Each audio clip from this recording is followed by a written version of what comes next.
we're going to go live soon. All right. Okay. Recording. Okay, I'm live streaming and then I'll let people in. Okay. Once you start the live stream, I will play the video. No, wait. Andy come in first. Okay.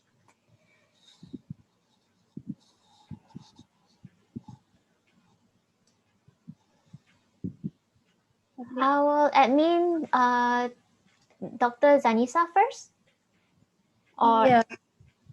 okay. Dr. Zanisah, when it is no, you don't have to make her admin. You just pin her.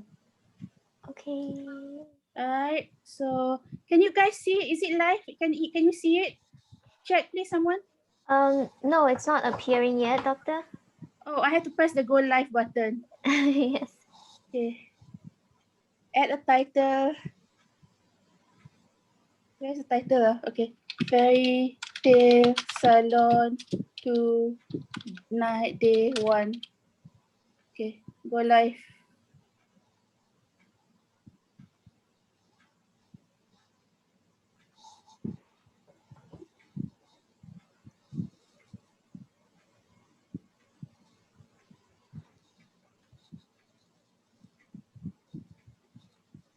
All right.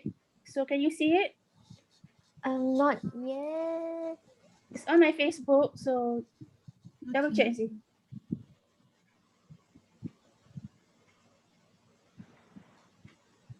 Not live. I posted to the wrong place. Is it?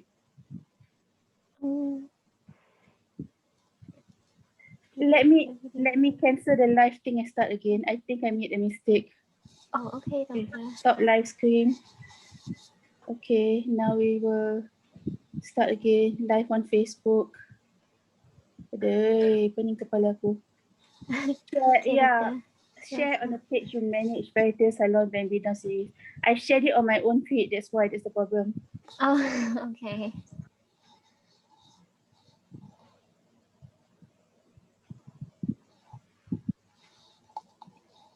The moment we are live, you can start adding people into the waiting room, yeah?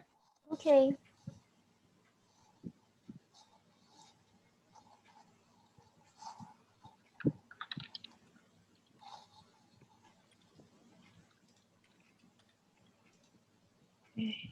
Oh.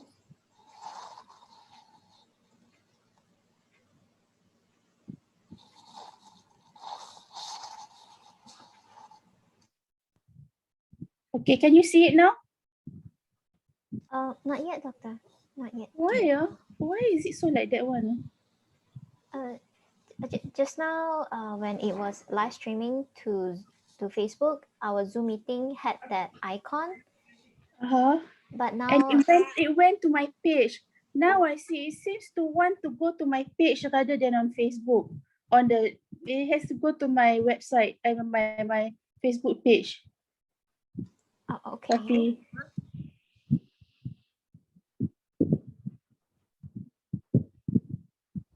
Copy. Say something about this live video. Day 1 of webinar. Now it says go live. Okay. Okay.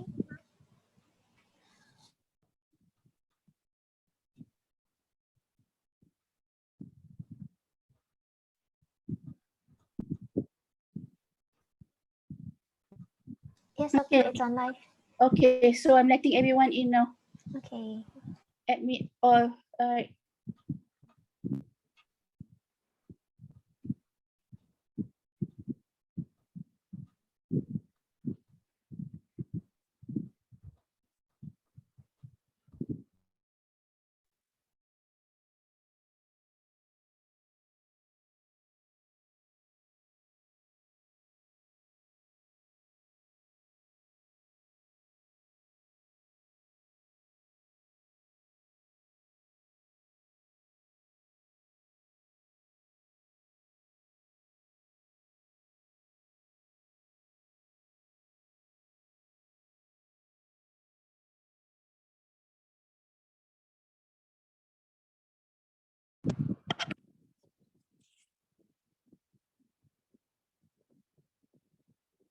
Okay, welcome everyone.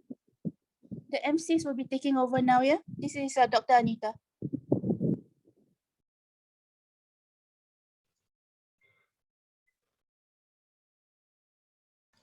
For the start of the webinar, I will showcase our video for Lead UKM.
Hello and welcome to all present, distinguished guests, ladies and gentlemen. Good evening and welcome to today's webinar, day one of Fairytales Salon Series 2, Fairytales and Folktales in Anthropocene, Climate Changes, Indigenous Narratives and Global South Perspectives, where we will be discussing about Indigenous knowledge networks and climate change activism, organized by the Research Center for Language and Linguistics, Faculty of Social Sciences and Humanities, UKM.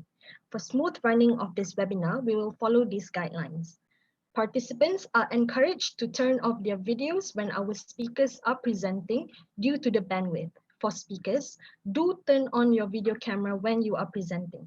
Your microphones will be muted whilst the panel is in dialogue. For our speakers, please be advised that each speaker will be given 15 minutes to deliver the presentation. We would appreciate your cooperation in adhering to this time limit.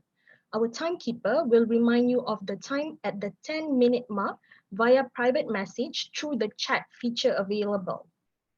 As a reminder that you have 5 minutes left, and another private message will be sent again after the time is reached. Without further ado, I would like to invite the convener of this Fairytale Salon, our own Dr. Anita Satkunananthan, Senior Lecturer from Faculty of Social Sciences and Humanities, to give the opening remarks.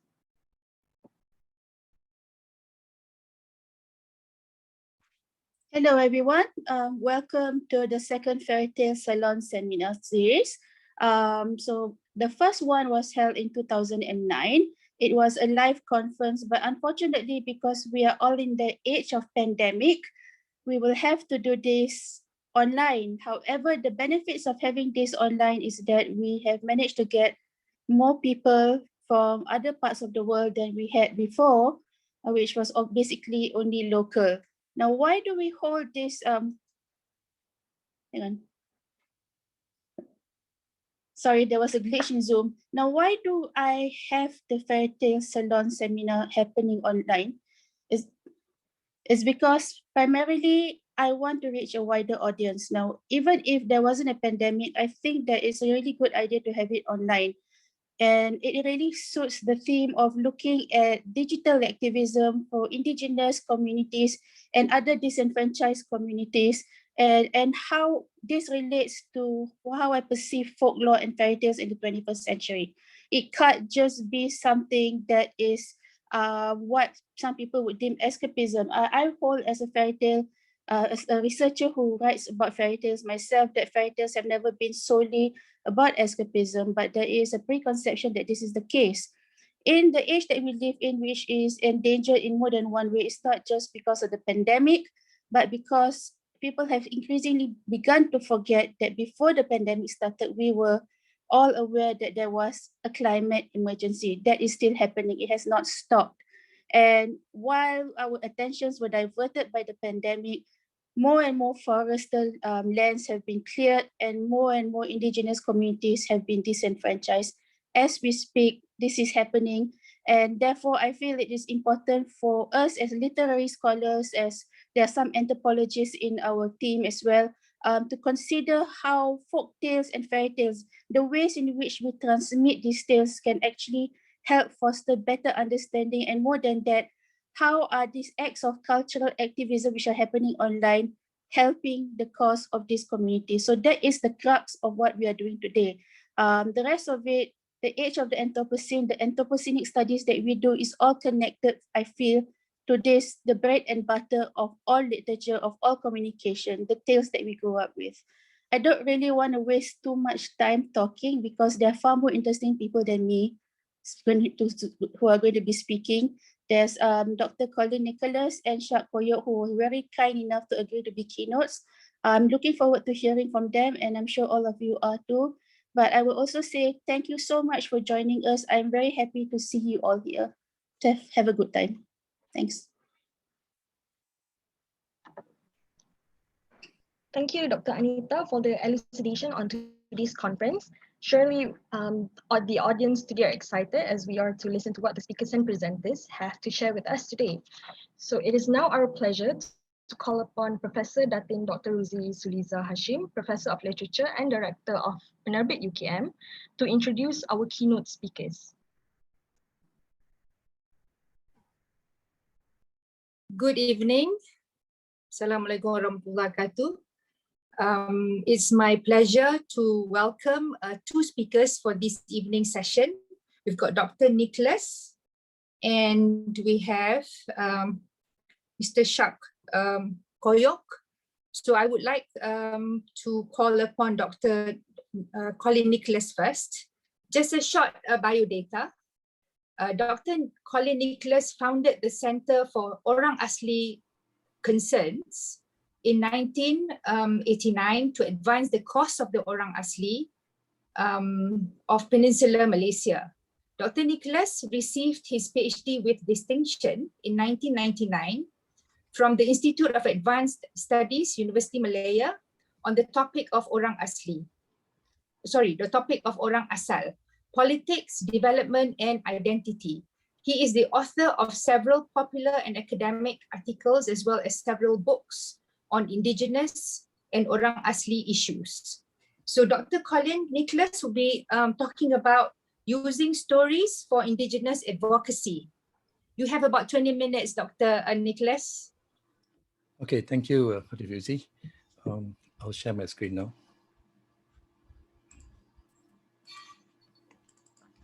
Yes, thank you for having me today, and it's really a great pleasure to talk about a topic which is quite close to my heart. And I'm reminded of a statement given by an old person before, that we need to tell our stories to our children so that they will not forget to be Orang Asli. And before I start, it was mentioned that I was working on Orang Asal. No, that's not true. I'm more a specialist on Orang Asli, which is the peoples of Peninsular Malaysia. So there is always a confusion as to what is Orang Asal and what is Orang Asli, and whether there's any difference. There is a difference. When we use the word Orang Asal, we're referring to the generic term Indigenous peoples, which means the Indigenous peoples of Malaysia, which includes the Orang Asli of Peninsular Malaysia, the Dayaks and Orang Ulu of Sarawak, and the Anak Negeri of Sabah. So collectively, all these three groups of Indigenous peoples are called in the Malay language Orang Asal. Orang Asli is only for Peninsular Malaysia, and my focus today will be mainly on Orang Asli, incidentally. And another thing that you have to note with Indigenous peoples and Orang Asli in particular, for the 60% of them whom we work closely with, they are linked to not just to land, but to a specific ecological niche or geographical space, which they call the Tanah Adat, Tanah Saka, Nenggrik, or whatever. No, so it is this link, very important link to this specific space that determines their lifestyle, their cosmology, their worldview, their identity, and so on, which you will see later. And because of their very close links with the forest, of the 60% Orang Asli we're talking about, you will find that there is a very high correlation between where Orang Asli live today. One dot here represents 100 Orang Asli, and the remaining forests in our country. So it is very obvious that Orang Asli do care for the environment and protect and want it to be kept in such a way. They are often accused to be destroyers of the forest. But let me show you this particular picture. It's of Selai, hill rice cultivation in a Semai village in Wong. Here you see a Semai mother with her daughter working in a field which is now about 3 months old. So the corn, the rice, and other vegetables are already halfway through the planting stage. She's already collecting vegetables. Behind here is the previous year's field, and over here is the one that was cleared about 4 years ago, 4 to 5 years ago. So anybody who says that Orang Asli are the forest destroyers either do not know the situation or are people who support this kind of activities in Orang Asli lands. So we are talking about stories today, oral tradition. Orang Asli oral tradition is actually multifunctional.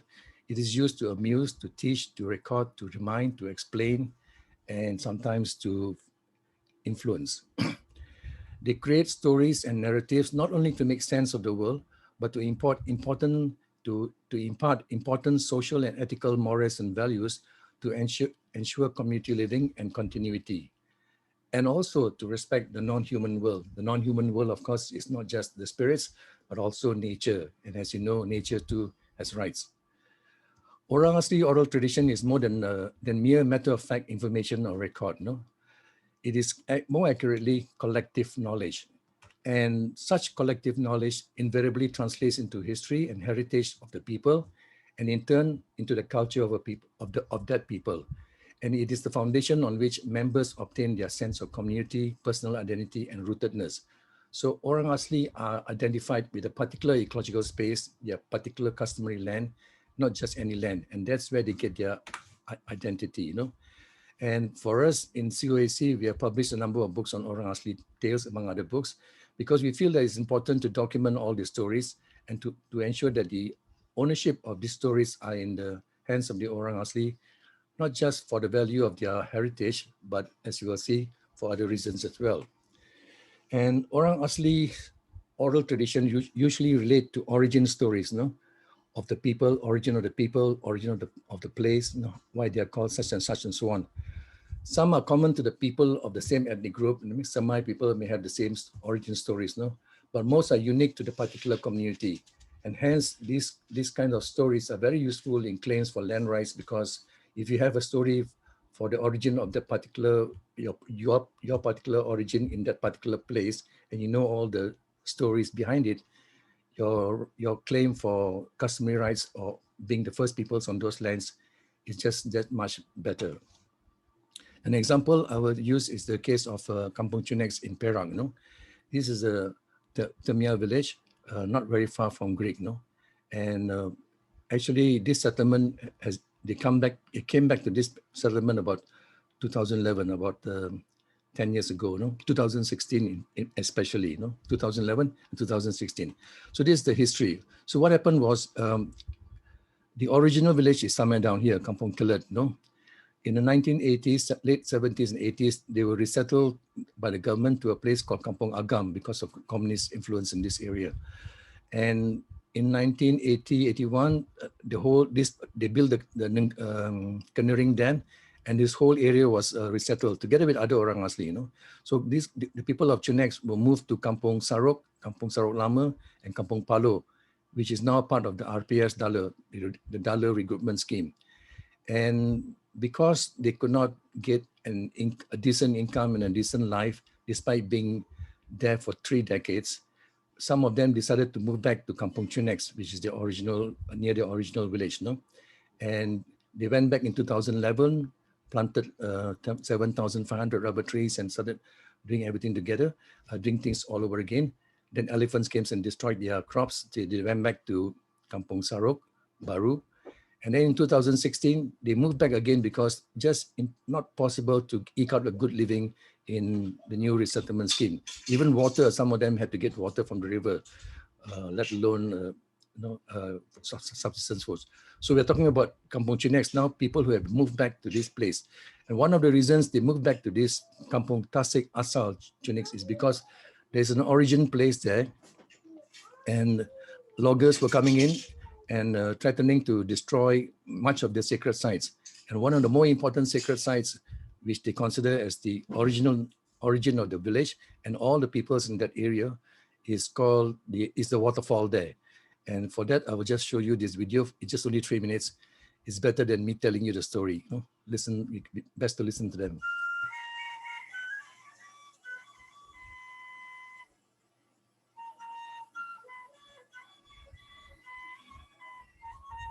Jadi Tuhan nak tahu nak tahu malu bagaimana istilah hari narihat maksud jadi nak tahu malu narihat ni hari terus istilah nak upar nawe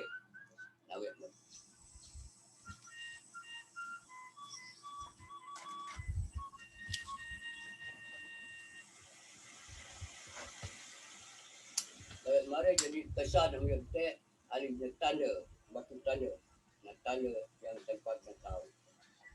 Jadi nak tanda nak macam nak tanda rakyat cenu emlek tentu sejarah kena asal sini.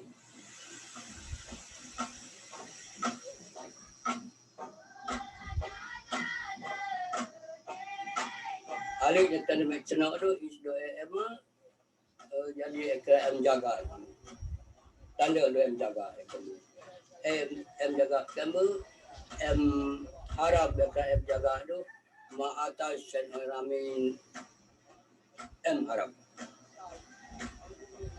baik temnya baik lano baik jihad em harap di atas jarak tu Tuhan dan angkasa tanda. Jadi rina tanda dia kira memang itulah em jaga seluruh bangsa itu. Ya kalau cocok bangsa pun beriti yang jaga keluar, yang jaga kecil bayi, ke bayi menu ada lawa pun harapan tu, mana kamu mungkin bukaji dengan diri, enak, ataupun kerana anu macam cocok senang berat kamu. Jadi sebab emak tu anu pertahan takut amis, hari take edu.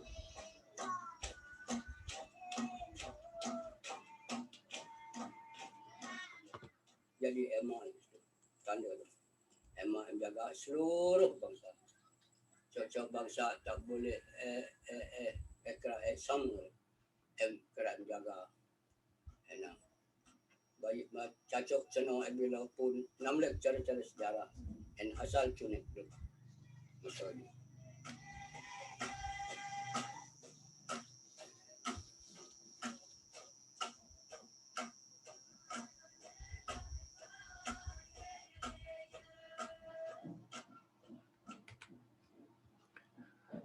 So that was also a story we did with Google Malaysia, and I will give you the link for all these videos. We did a number of videos with a number of projects, and how a story, an origin story, is being used by the community there to protect the land.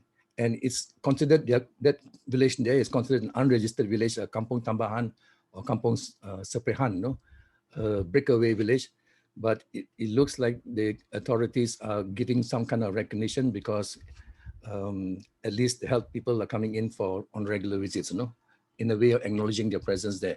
So just like how an endangered species can be used to stop a project, in an environmental situation, I think endangered sacred spaces and stories should also be protected and has been used in courts as an argument for their customary rights. Another story which the opposite of that is Batu Caves. Now, as you know, Batu Caves is now a very famous Hindu temple, and it's also very popular with rock climbers, who like to climb the cliff as part of their recreation activities. But the story about Nakoda Sitanggang, how do you translate that? Rebellious son or ungrateful son.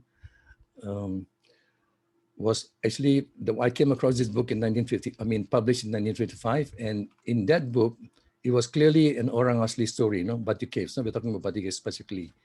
And you can see from the drawing that the person in the what do you call it, in the canoe is Orang Asli attire. In fact, all the way throughout the text, you find references like, before, although the place was full of thick forest, it didn't mean that there were no humans living there, and there were wild people there, like the Samang, the Sakai, Jakun, and so on. So it was very clear that the Orang Asli were living in that area, in Batu Caves, and the story Sitanggang related to them in Batu Caves. For those who are not familiar with the story of Sitanggang, in short, I know there'll be a lot of speakers talking about this story later on, but just for a two-liner, is that basically it's a case of an Orang Asli boy went away to get his to try his luck at his fortune. He joined the merchant navy, became a captain of the ship, eventually married the princess or princess, some princess, and then basically lost his identity so that when the ship came back to his homeland and the parents recognized him, he basically was too embarrassed to acknowledge them as their parents, and therefore this disappointed the parents, of course, and they put the curse on him, and thunder and lightning happened, and the whole place, the boat capsized, and the boat itself became the caves, and that's the origin of Batu Caves today. So this is a very poor version of the story, but there are people I know who can talk about this later. But my point is that the story of Batu Caves, the origin of Batu Caves, is an Orang Asli story according to this 1955 book, and it's very clearly stated that the people from Batu Caves area are there.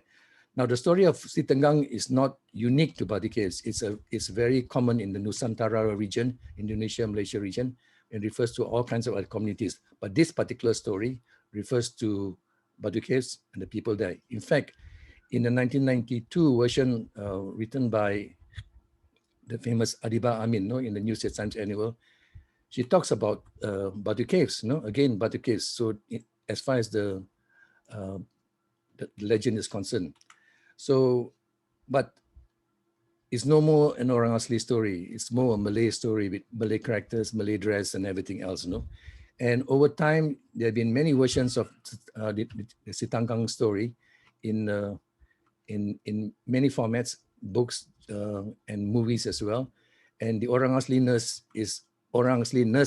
of the story is obviously lost, no, for Batu Caves. No? And just early this week, we had a session on oral tradition for training session for the Orang Asal from Sabah and Sarawak and here. I asked them whether they heard of the Batu Cave story, Sitanggang story. They said yes, they heard. No, Sitanggang pernah belajar sastra masa I learned of Sitanggang, the story, you know, when in literature in Form 3, you know, and it's the classic Malay story, you know. I saw it on TV. So even our Orang Asal people, our Indigenous peoples, are seeing it as a Malay story, no longer as an Orang Asli story. But the people are still there. The people are still there. This is, you know, and it's called Kampung Orang Asli Ulu Batu. Much of the land was taken by building the Ulu Batu, Sungai Batu Lake Dam for water. They were kicked out from this area. The homelands were in the lake there, but because it's a recreation area, the lands were given to others to build, you know, recreation resorts and so on. There's Daisuke in the picture. He's there in the audience today. And at that time, the people were actually living up on the hills, no, on rocks, no, in very temporary shelters. But now there's some development there. But the fact is that these people do not know the story about the caves or actually tell the story to the children anymore to a large extent. So if there are plans today to blast Batu Caves, no, for its limestone, very valuable limestone, and there have been many attempts in the past, the argument would be against it would be to protect the Hindu heritage and the climbing facilities, no, not the Orang Asli cultural heritage. Thus, the historical or legendary link of the Temuans to the caves has been diluted in the mind of the public, and over time, the Temuans' own spatial identity with the caves has also been affected. No? In a way, the Temuan community has been subjected to a sort of cultural conquest, where the weaponry has been bloodless, silent, but dominating. Stories in the texts of world religions are increasingly treated as true stories of events that really happened. No? All your Bible stories, all your stories you see in all the parables and so on, no? they are stories, but we are treating them as if they are real stories, and they even compete with science for its factualness. No? At the same time, Orang Asli stories are being relegated to the realm of folk tales and fairy tales, even among the Orang Asli themselves.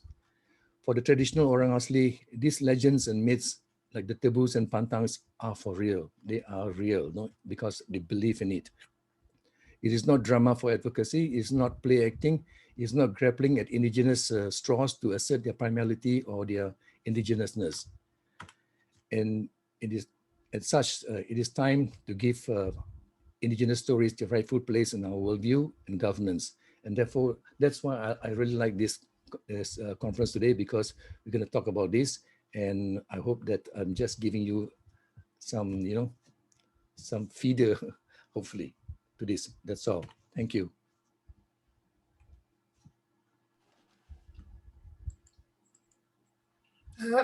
Thank you, Dr. Colin. That was excellent. We've got about a minute left, so that's great. We have more time for Q&A later on.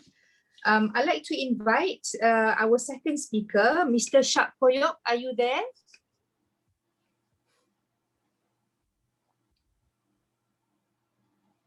Mr. Shaq Koyok? I'll just give a brief biodata information for Mr. Shaq Koyok, who is a contemporary artist from the indigenous Temuan tribe of Selangor. The Temuan have a population of 29,000 in Peninsular Malaysia. In his early life, land developers encroached the jungle around his village, and this experience is reflected in his many works. That trauma from his childhood has fueled his passion and led him to fight for his people's land rights. He loves to explore many art mediums, from contemporary painting to installation art. So the title of Mr. Shaq Koyok's talk is Cultural Activism and Sustainability, Tensions Between Consumerist Mainstream Lifestyles and Traditional Lifestyles of the Orang Asal. So is Mr. Koyok there yet? Are you calling him, Mr. I'm calling him. I'm calling him. He thinks the message I got for here. He thinks it's tomorrow. Oh, okay. Oh dear.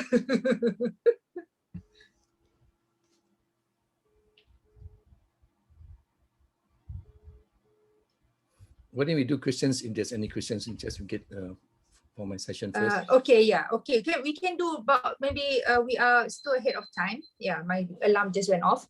Can we take some questions from the floor, from wherever you are? Can you have any questions for Dr. Colin Nicholas? Maybe you can type on the chat box if you know that I can read them out if you want to. Otherwise, you can speak up. He's in. I just let him in. Okay. Good. Okay, all right, okay, yeah. All right, Mr. Shaq, are you there? Ah, yes. Yeah, I'm here. Hi. I'm Ruzy from KM. You thought it's tomorrow, okay? Well, I've introduced you, so you can begin. Your talk is on cultural activism and sustainability, tensions between consumerist, mainstream lifestyles and traditional lifestyles of the Orang Asal. You've got 20 minutes. All right. Shall I share my screen now? Yep, you can.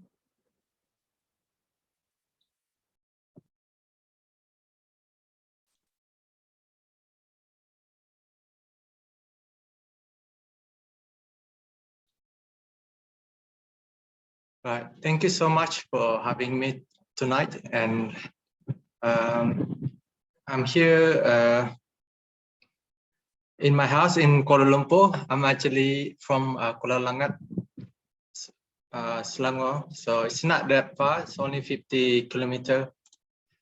So, right. Before I start, I'd like to tell a little bit story about Temuan folklore. So this is the story being collected by the teacher in the school of the Kampung Bukit Kemandul. So this is a story. It's called Celau or Temo. Temo means folklore. Celau means caused by the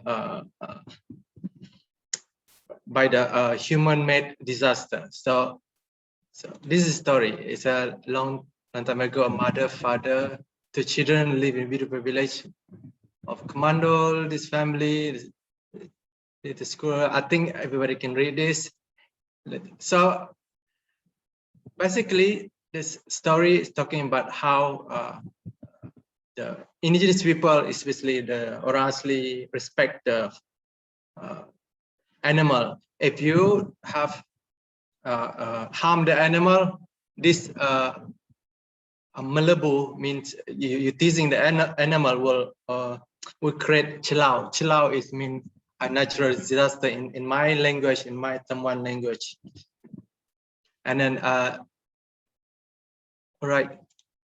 So I'm gonna start how this the story of celau actually quite related to loss of our forest to overdevelopment and create so much natural disaster. I started with celau because it's quite known to my Temuan people, because celau is always been used to scare off the children, to make sure children to behave, basically. So it's quite romantic in that way. But at the same time, actually teach me to respect the nature even more. And the story been told by my parents was before I'm become an artist and activist, I was thinking it was nonsense, you know. But now I realize that actually makes sense. That actually makes sense. How that kind of simple story about the child, it can teach me. I mean, give me a sense of appreciation toward the nature, and also toward the really important message been told, even though it doesn't sound like a direct message, but actually it gives me a lot of you know, appreciation now.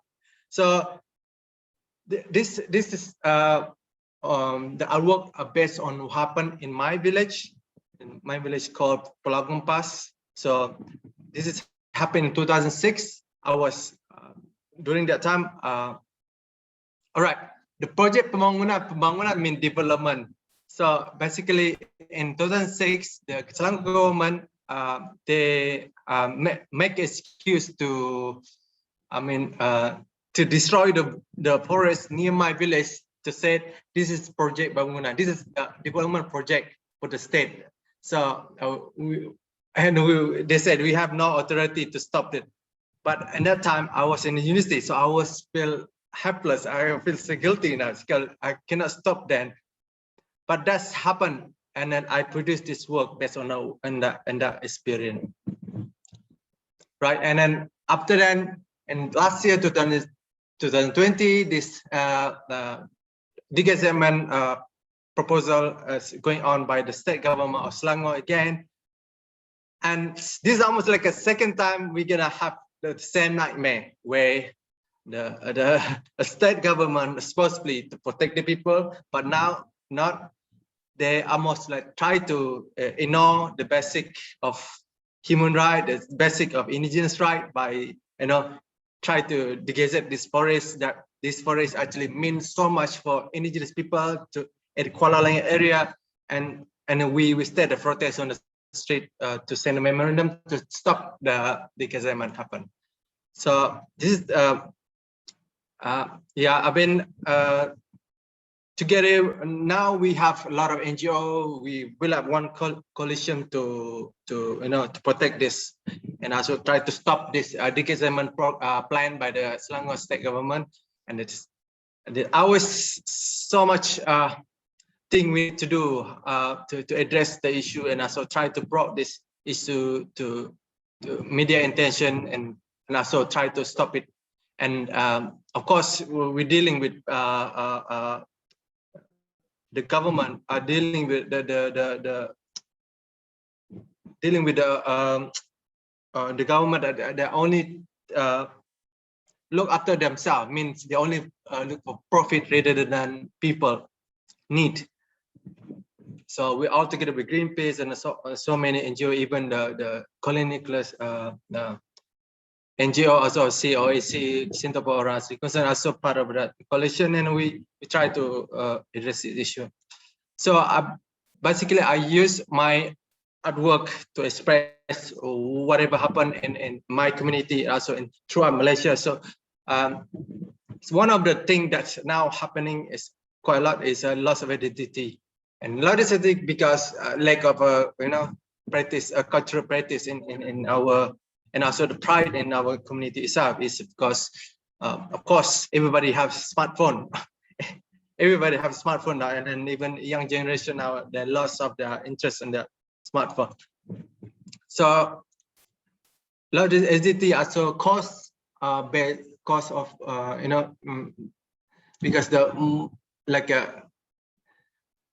they involves on the taking the easy way to cope the stress and psychological effect based on when they lost their identity, and they are often taking alcohol as a escape, coping mechanism for them. So there's a lot of alcoholism problem in Orange community or indigenous community in Malaysia. And often this issue never been addressed properly, and there's always a backlash between community as well. If me talking about, if I suddenly talk to this persons personally, and I personally I get experience with my family as well. So you know, in Malaysia, there's so much lack of representation in I mean the indigenous people here is still quite invisible. I mean, nobody know much about indigenous people yet until you told them. Until I told them. I usually been called as a Malay or Philippine or Indonesian, because sometimes I look different for certain people, even mistaken me for, you know, even during the Ramadan. So I often get stopped by the restaurant, you know, owner say, hey, I cannot go in there because Malay kids supposed to not eat. So, and that's actually because society still have, you know, still have a need more knowledge about indigenous people. So in this kind of work, I try to address that issue and about the invisibility of indigenous people in Malaysian society. So, and of course, the vulnerability of indigenous people easily been used as a gain a political, you know, during election time, when they easily vote them during election time. And also there's so many indigenous people still ignorant about the law, right? About their right and the law, and also actively encouraging to stay away. This has happened during the election, what's it called? Rally run by the politician. When they go to the village, to the community village, they always keep actively encourage the indigenous to stay away from getting to know about right and law. So I often try to portray the indigenous portrait as, because I'm trying to address the issue of misrepresentation, as also try at least to show the Malaysian about indigenous people. So I often have, but also put a direct message to my work. And so indigenous in Malaysia, we still have a problem with the recognition of indigenous land right. So this is my earliest work that address the issue, and then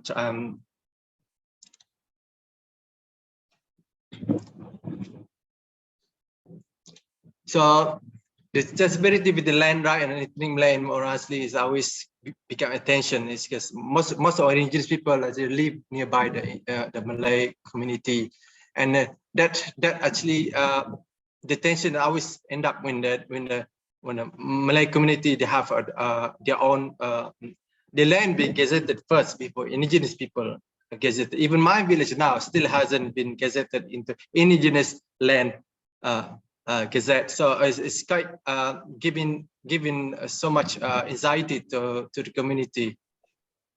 So, and also of course the development issue is always become a part of our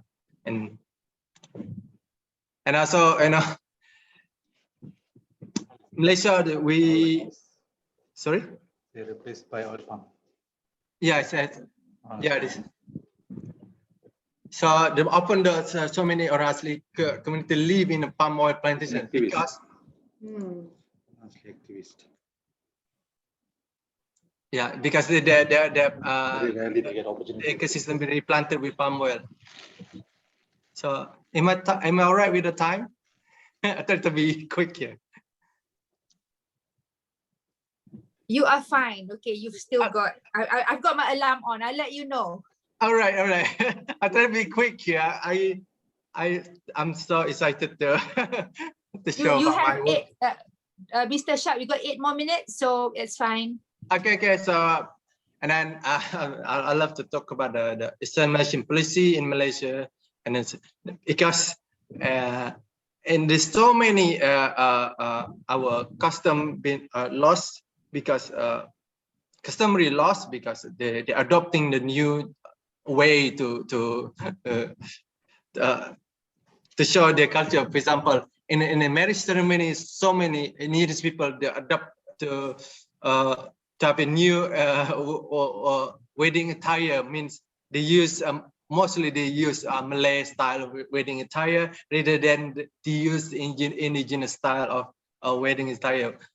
Now, sadly, most of them sometimes they're ashamed of their showing the traditional costume. But another thing is because also I think because it's so much influence with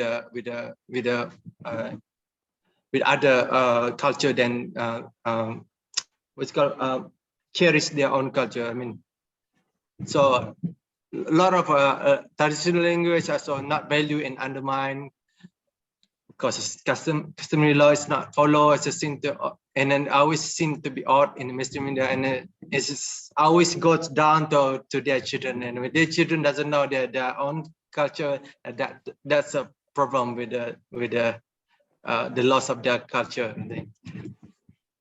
Of course, Western culture is always on social media and fashion industry. That's unavoidable, and that's why I use part of my work. I use a little bit of a pop culture in my work and try to compare with two, because most people are aware about the pop culture rather than their own culture. Example, I try to address in this kind of work, so I make sure people get attracted to that between two paradox kind of world.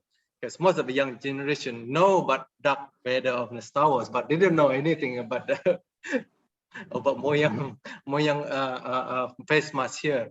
So it's quite a battle. Right? And then I saw talking in my work. I try to use the indigenous weaving technique in my work. In this kind of work, I try to use basically a modern this rugged material that I found. I mean, it's a trash. I collect the trash from the street and I weave them and put it in my work as an installation. So in this work, I try to address how indigenous people are quite resourceful. If you visit them, they are very resourceful, and that value I still keeping myself now. And then I try to practice that day by day and try to promote it in my work too. So and of course, like inclusiveness, mainstream, there's still so many not many image of indigenous people in the mainstream education system, also in the media, and oral language not even recognized in school, and the few oral teacher exist in school, and children don't have as a role model in education because we don't have any indigenous even mentioned in the Malaysian history book. So, and things I think need to be done, and things need to be addressed, need to be done. Because if you keep doing this, and our future children will know anything about indigenous people, that's sad. This is like we not exist in this country. So I think we need to address that. Yeah, I think I pretty much talk the same thing in the last slide. So there's so many stereotypes in Malaysia now toward indigenous people. So of course it's like a communication customary law. I try to be quick here.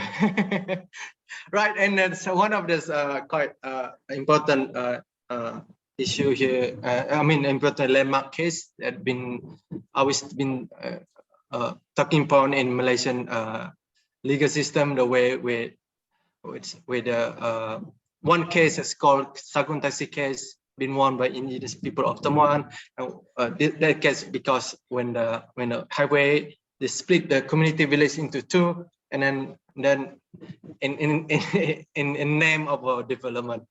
So because in my work also I use so much traditional material from my village, material from different part of Indigenous people weaving. So this complete artwork that talking about the weaving from different part of the tribe and all together, and I call it witnesses. The witnesses is about the Indigenous people always being frontliner in protecting their land, their forests, and our rainforest from the logging. So we can still have the logging in Malaysia now. So for all that, I try best I can to contribute to my people by running the activity, art workshop, and so on. So thank you. Thank you, Mr. Shaq. That was a wonderful presentation, and I love your artworks, especially the one for the kelapa sawit. I think we all can feel that. Okay, there are a lot of questions, so I will go ahead with the questions. I will, you can look at the chat box. The first one is for Colin. The question is, if I could just read, thank you for an excellent paper, Colin. I liked especially your reference to Batu Caves and migrant etchings over Orang Asli cartographies. This makes me think about the concentric subaltern circles that exist within our national imaginary. Could you perhaps tell us more about other possible palimpsests between migrant and Orang Asli spaces? Yeah, thank you. Shantini, I had to check out what you meant by palimpsest, but now I know. Yeah, it's something that covers the original story of, yeah. That's very apt word, no? Actually, you will not find much of this in Orang Asli culture because much of the tradition is oral tradition. So none of it is written in that form, in that sense, no? So a lot of, not just the Batu Cave story, a lot of the animal stories, the Sangkanchil stories and all the funny stories we have, which is now part of Malaysian folklore, I think, I'm quite sure it had its origin in the Orang Asli communities, because of their very close relationship with the forest and the close identification of the animal and observation of their habits and so on. No? In fact, the book on animal tales, which Dr. Lim Buliat published together with Orang Asli, clearly indicates how close observation, understanding of ecology and nature is woven into the story. No? If you should get hold of the book because it's very interesting. But another part of Orang Asli, whatever we call it, palimpsest, no, possibly happening is the two things. No, one is like many of the cave drawings and the cave drawings, the archaeological sites, no, they are obviously historic drawings, and the links to Orang Asli communities of the ancestors of today's Orang Asli is very clear. But either you have these caves being destroyed or being defaced by other people, or being interpreted as not being Orang Asli. So there's a lot of this happening, lots of this happening, partly because we have not done a lot of research on Orang Asli and Orang Asli original stories and so on, and cultures. So we tend to assume anything that came after the last 50, 100 years as belonging to the modern society, So that's what I have to say. Okay, thank you, Dr. Colin. For Shaq, comment also by Dr. Shantini. A brilliant presentation, lovely to see you again. I loved how you began with the integration of the validity of folklore and the use of your art to voice this out in pictures. Do tell 1,000 words and more. Could you tell us more about how you think the impact has been in terms of resisting this invisibility through visuals? How are your art exhibitions received by locals especially? Yeah, I just finished my solo exhibition last month, and I quite surprised to see how many good reception I have because that artwork I show in that particular exhibition is quite political. I address about the how Malaysia gone backward from talking about the first instead they're talking about 10. I mean, and you should talking about the first people first rather than talking about the other people, because and I'm talking about the Malaysian what's it called, history itself, because if we're talking Malaysian history, if you look in the Malaysian textbook, they always talking about the prehistoric kind of history, and suddenly jump straight to 13th, 14th century where the kingdom of Majapahit arrived to Malaysia. So what about the gap that left there? So and that exhibition I was also talking about the issue, the guilt that's happened in this country, in terms of how the government doesn't do the talk, the work by addressing the issue to in terms of visibility of indigenous people in Malaysian society, in Malaysian narrative, and that quite I was impressed with so many audience that come to my exhibition and saw that kind of message that I put in my work. Okay, thank you. Another question for Colin. Are there any tourist attractions or nature reserves within the Kuala Lumpur region that Temuan claim as being part of their traditional territory? Are Temuan trying to regain ownership of these places? If you're just talking about the KL and the Klang Valley, there are already a lot. For example, Bukit Nanas and Merdeka Square, those were all Orang Asli lands, no? And even the areas around the zoo Negara, the community has been reduced to just about a very small area in Ulu Klang. Then you got Templars Park, then you have even KLIA. KLIA used to be 2 Orang Asli villages, and they were moved to Kuala Langat again, which being affected by the gazetting of the Kuala Langat not forest reserve. So yeah, almost every recreation area, any nice waterfall or picnic spot, invariably would have been an Orang Asli area village not very long ago. They took care of the place, they kept it nice, and now it's for the public, and their rights have been totally ignored. So whether Orang Asli are making a claim for that, yes, they do, but invariably they are fighting a mammoth, a big giant, whose political power and economic greed just cannot be surmounted by by people, small people, no. But Orang Asli have fought back, and they have won lands back in at least 9 cases where we have been involved with. So it's not as if they're not doing anything, but the challenge, the fight is really unfair and surmountable. Okay. Yeah, I don't know enough about the native laws, but perhaps we could look at that again to see, in what way we could improve the laws so that far greater rights are given to the Orang Asli. The laws don't need improvement. In fact, if you want to improve laws, we have already drafted the laws and submitted to Parliament and submitted to the Selangor government, but no action has been taken. But based on the current law, based on common law, the courts have ruled that Orang Asli have customary native title rights to the land, even in Malay reserve lands, even in forest reserves, even in the endowed Rompin National Park. They've all been given positive judgments in favor of the Orang Asli, but the government is just not recognizing it. Okay. Okay. A question from Ko and Lee to Shaq, Koyok. What are some things that allies or the public could do to help or support indigenous communities in Malaysia? I guess stop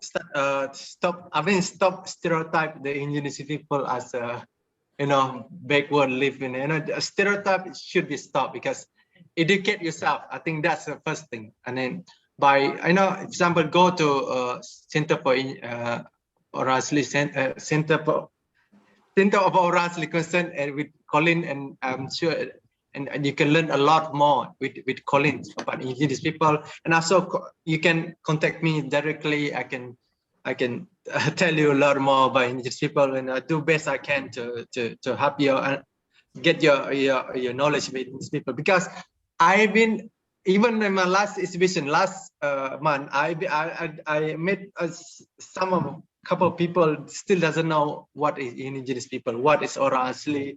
They still have no idea. So this is kind of hard to for me just to you know, just talking about my creative work, and when they don't know anything about indigenous people, that make it harder for other communities, especially orang asli that live side by side to the development area, and then that when the conflict happen, it's so hard. It's make it really hard. So I think the best you can educate yourself and try to do best you can to you know, join any of these kind of forums.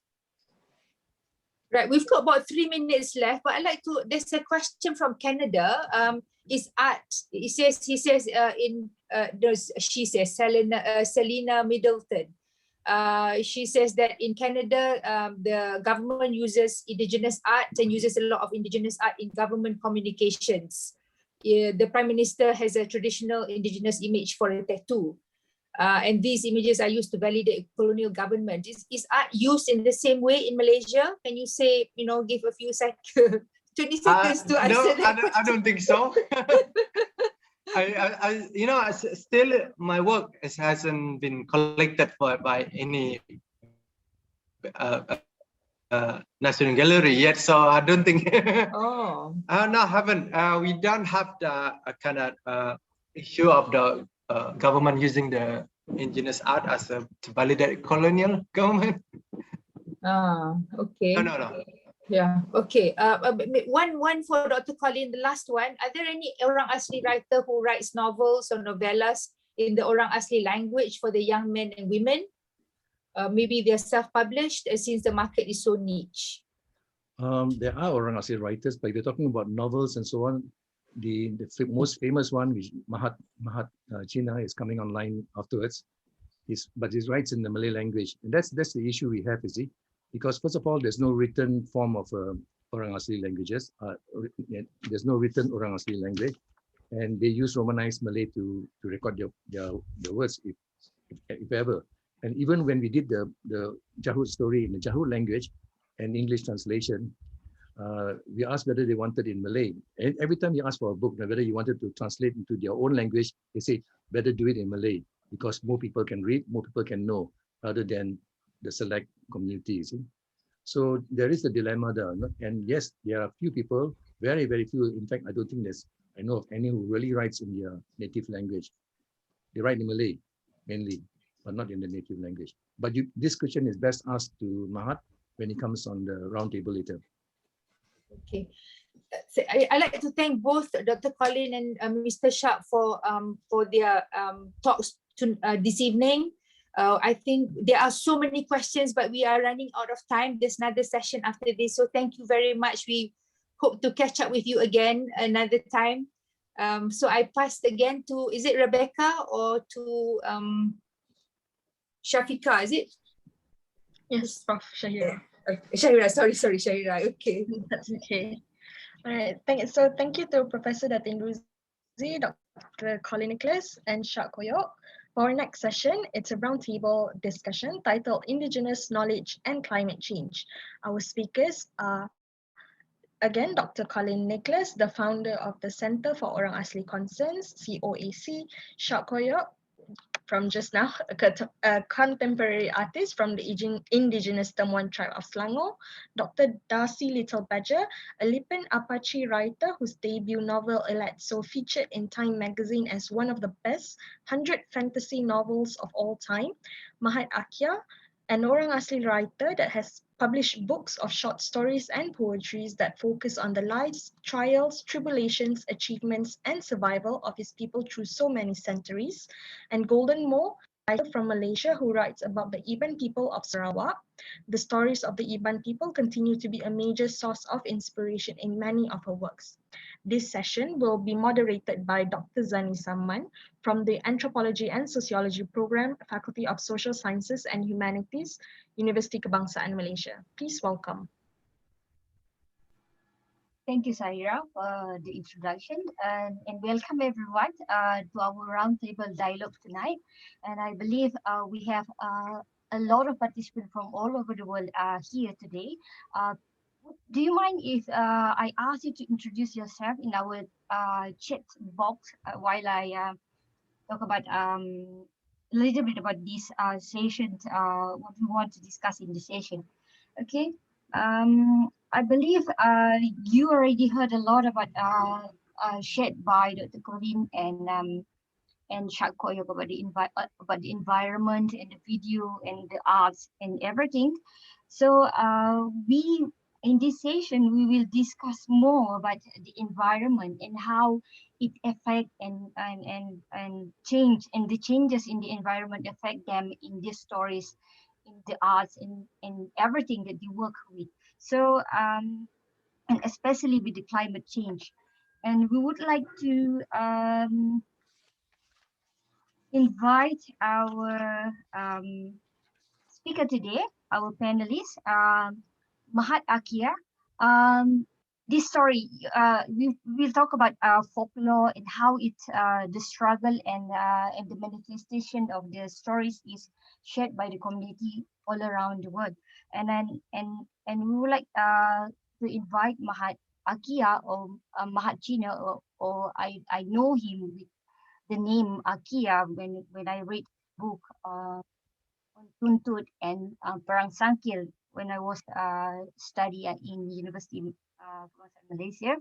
So we would like to invite him to share his story on how he sees the folklore and methodology empowering the community, the Temuan community that he live. Mahat, Mahat boleh tolong share?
Tak dengar suara.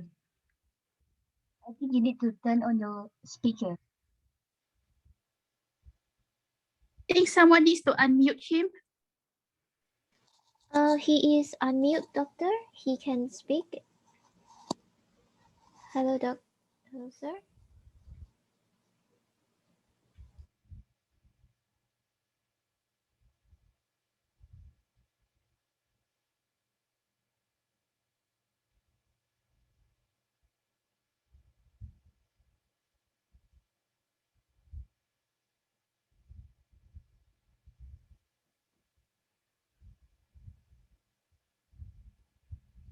Sorry, I think he has problem with this the sound system. So hopefully we'll wait for a few minutes.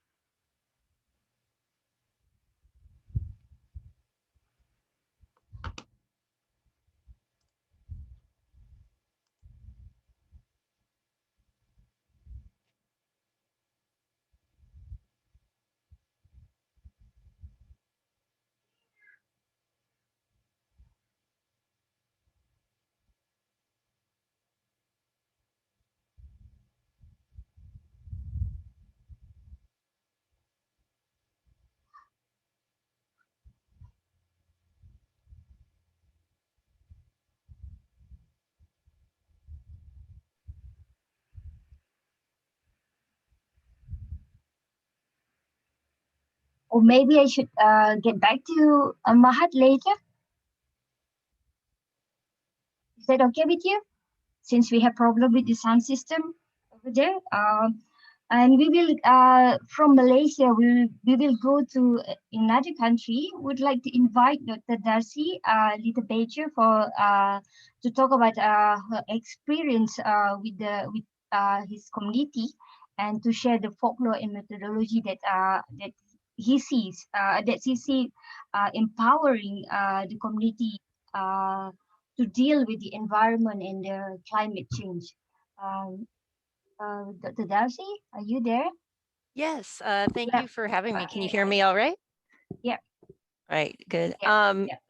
Yeah. I'm actually, I'm Lipan Apache, and we're indigenous to, our homeland actually spans 2 countries. So we live in the southern part of the United States, the northern part of Mexico.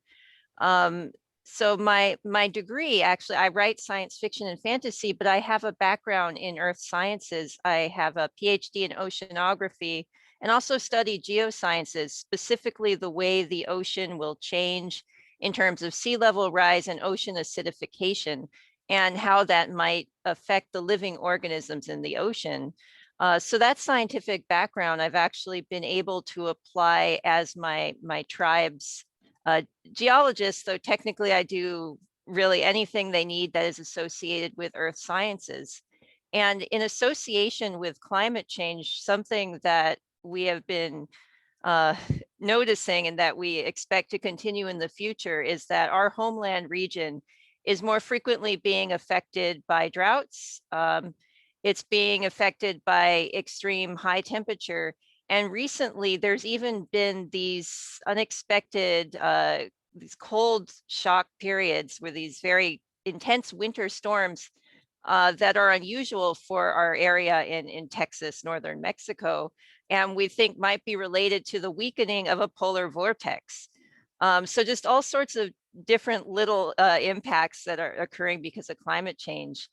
And one thing as a storyteller that I hope that me incorporating Lipan Apache folklore and stuff into fantasy novels that people widely read is that the Lipan Apache people, we have this situation where the United States does not federally give us any land. So we're state recognized by Texas, but the United States, because we fought back against them during the 1800s and refused to go on a reservation, we actually don't have any homeland that we can say is ours. So something that I'm trying to change is just getting recognition that we're still alive, because a lot of textbooks in the US teach that we went extinct in either the late 1800s, or early 1900s, which is ridiculous because there's thousands of us still alive.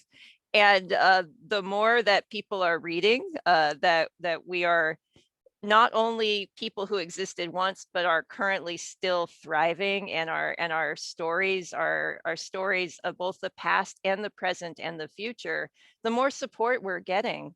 In fact, my tribe has been working on trying to essentially buy our own land, and we've had people reach out to us who have suddenly they are aware that we exist, and they're like, well, I have some ranch land, maybe this could be of use to you. I know that traditionally this is where you lived. There's probably still artifacts or burial grounds with your people on it. And that's actually been really great, because one way that we are hoping to address future climate change is to really work on strengthening our community in a way where we will have these responses to disasters.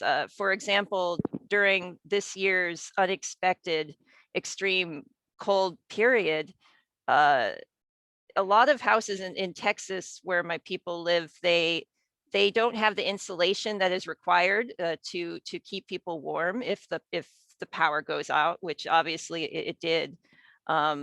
So to have a community response, or a place where people can really reach out and say, I need help, would be helpful in the future.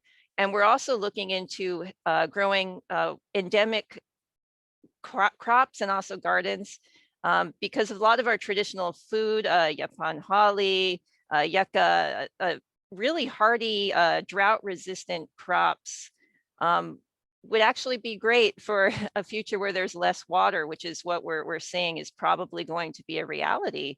So bringing back these foods that we used to eat because we were a people who knew how to live in the desert, but which have been kind of pushed away through the act of colonization, changing the foods that are widely available, that would also be useful. So that's really what I've been working on as both a scientist and as a writer. And the two sides of my life entwining hopefully are going to help my tribe deal with the impacts of climate change. Thank you, Dr. Darcie. It's very interesting to hear about your struggle and how you cope with all the environment changes in your country. But over here in Malaysia, we probably have like some drought and some like a little bit hurricanes, not as big as yours though. But and when you talk about their food and everything, it's really interesting to me that that how you have like certain food that resistant to certain kind of weather. So do you mind talk about a little bit about this and do you actually how do you project or portray this in your work as a writer? Thanks. Yeah, so a lot of these, for example, succulents, like we eat a lot of dishes with cactus in it in the past. But nowadays that's very uncommon, at least for the Lipan people. I mean, people still eat cacti, but so plants like that, they really don't need a lot of water at all. So it's not just bringing back the growth of these, but bringing back ways to prepare them that have kind of been lost, but to make them appetizing. And so it's the way that this gets incorporated into my fantasy work is, I was thinking about it, it's a bit unusual. But I wrote a book for young adults, teenagers, called Alatsoe. And it's about a teenager who lives in a world that has a lot of magic in it. But I realized that one issue that we're always dealing with when we're looking at our crops is trying to resist the spread of what are called invasive species. There's actually a lot of species of like grasses and other types of plants that have been brought over to this continent and that have spread rapidly and kind of push out endemic species that were growing here before. And I noticed that in Alatsoe, I actually had invasive monsters pushing out endemic monsters. And it's kind of a way to explain these concepts in nature in a way that younger readers might understand. So they might see, oh, these like scary mean monsters coming over from Europe, and they're pushing out all of these traditional monsters that used to live here before. And then later when I talk to students in my work as kind of a teacher, I explain, well, you know, that does happen actually with plants and with animals. And there are ways to support the plants that grew here previously and that might be at risk, and that might actually be beneficial for humans to eat or to just, sometimes it's just nice to have pretty plants around. But yeah, that's kind of my attempt to make this this concept fun to read about, but also in a way that makes an impact and sticks with the students.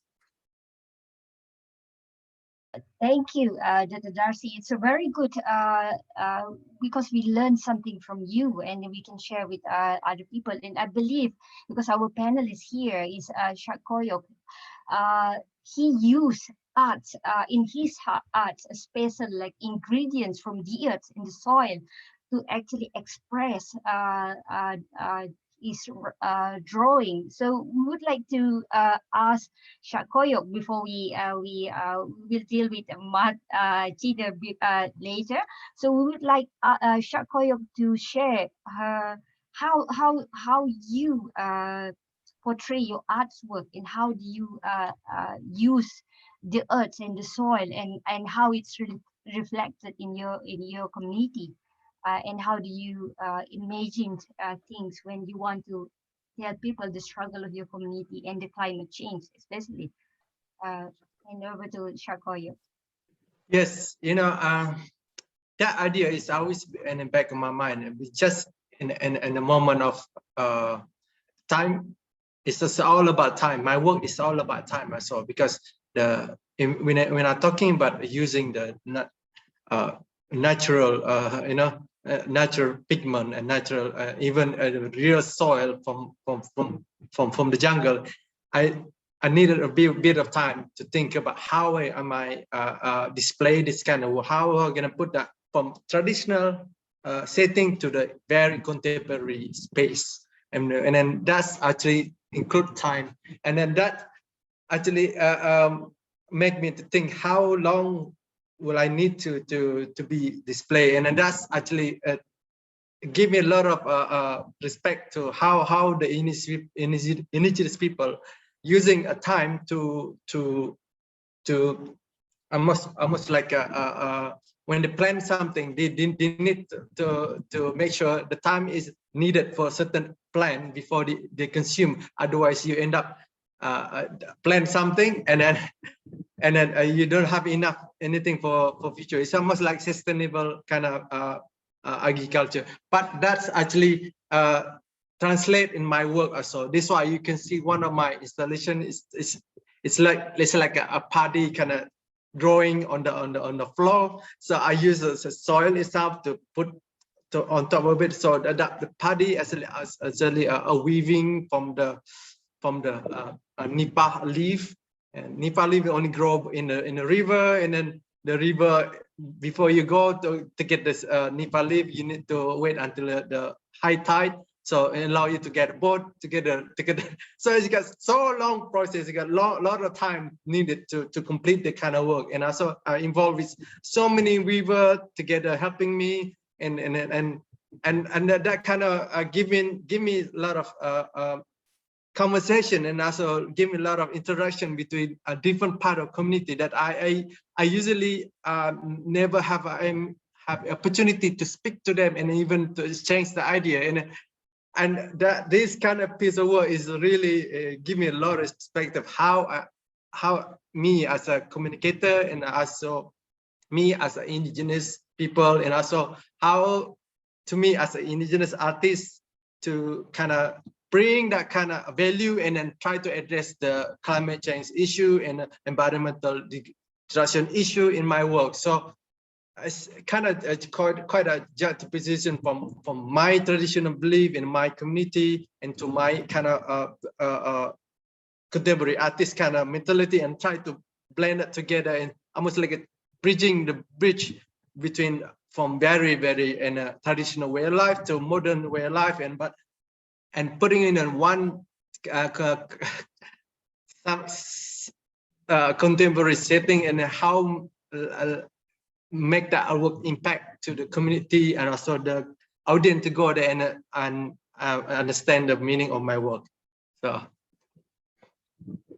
it's really interesting, Koyok. So it's the integration of the whole community working together to actually produce the artwork that we have. And I saw the one that you using Mengkuang, the pendulous leaf. It's really interesting. And I would like to ask another question before I move to Mahat. I hope he is ready. And when you try to produce something, do you have like a problem where like pendulous leaf and the plants in your artwork is missing because of the environmental change? Do you have this kind of situation in your community? yes, and a certain area, like for example, this weaver live nearby the city and they cannot manage get the material itself. That's actually almost like the really important message in there itself, to talk about the connection to the natural resources is very important in the indigenous community, and that translates to the story they want to tell. And then the pandanus weaving is quite fragile in a way, how you and also quite resilient, because they can grow anywhere if you put in. But in my work, actually the pandanus weaving actually they grow in a forest that having the problem now. I mean, I'm just putting in that in my slides earlier. That forest actually where I get my pandanus weaving. So if the forest gone, so means my work will be almost like pause, almost halt.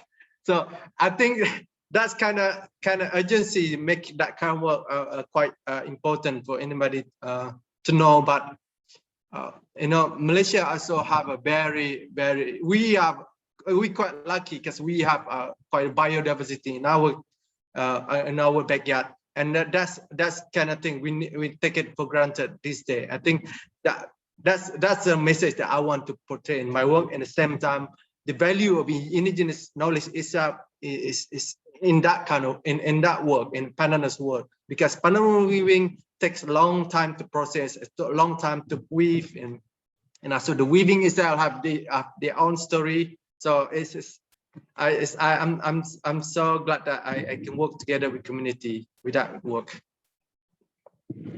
Thank you, Shaq. So your pandanus is not resistant, not like the one that Darcie have. Okay, so we would like to hear from Mahat. Are you okay with the system, Mahat? He's struggling with the system, with the speaker. It's still muted. Can you unmute? Okay.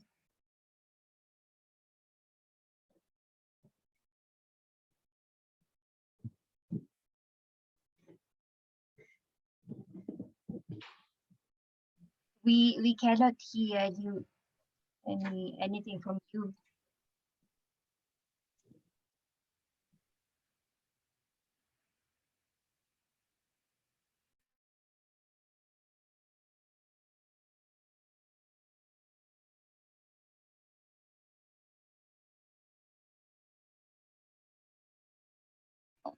Are you still struggling? Oh, we heard you. Okay.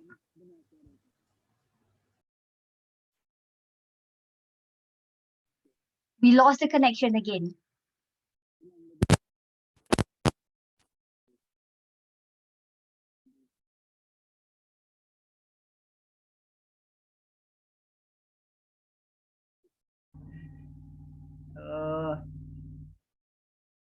Oh, dengar suara saya. Iya, dengar. Okey. Terima kasih. Dapat saya yang membuat program malam ni agak kalut sikit je. Tak apa. Terima kasih kerana mengajak saya bercakap, dan saya rasa inilah pengalaman yang pertama dan melemaskan saya. Siapa yang dapat nak tolong terjemahkan, sebab saya bercakap dalam bahasa Melayu, ada yang saya akan terjemahkan sikit-sikit. Saya akan concludekan. Mahat will speak in Malay language and I will translate and conclude what he will say. Okay. Minta maaf lah ya. Dalam pengamatan saya, setelah saya menulis beberapa sastra lisan dan juga sastra rakyat, ia amat mengasyikkan dan juga penuh dengan ilmu yang tersurat dan tersirat dari sastra lisan itu sendiri. Bagi saya, sastra lisan juga satu dokumen budaya pemunya yang bercerita. Sesiapa yang bercerita, dialah haknya. Begitu yang saya fahamkan ya. Bahan-bahan yang diperturunkan ataupun dicerita bukan saja dianggap hiburan, malah menjadi wahana yang penting untuk mendidik, mengajar, mengasuh dan juga membentuk perilaku ahli masyarakat, utama generasi muda. Ini yang saya fahamkan dari sastra lisan ataupun sastra rakyat ataupun oral history.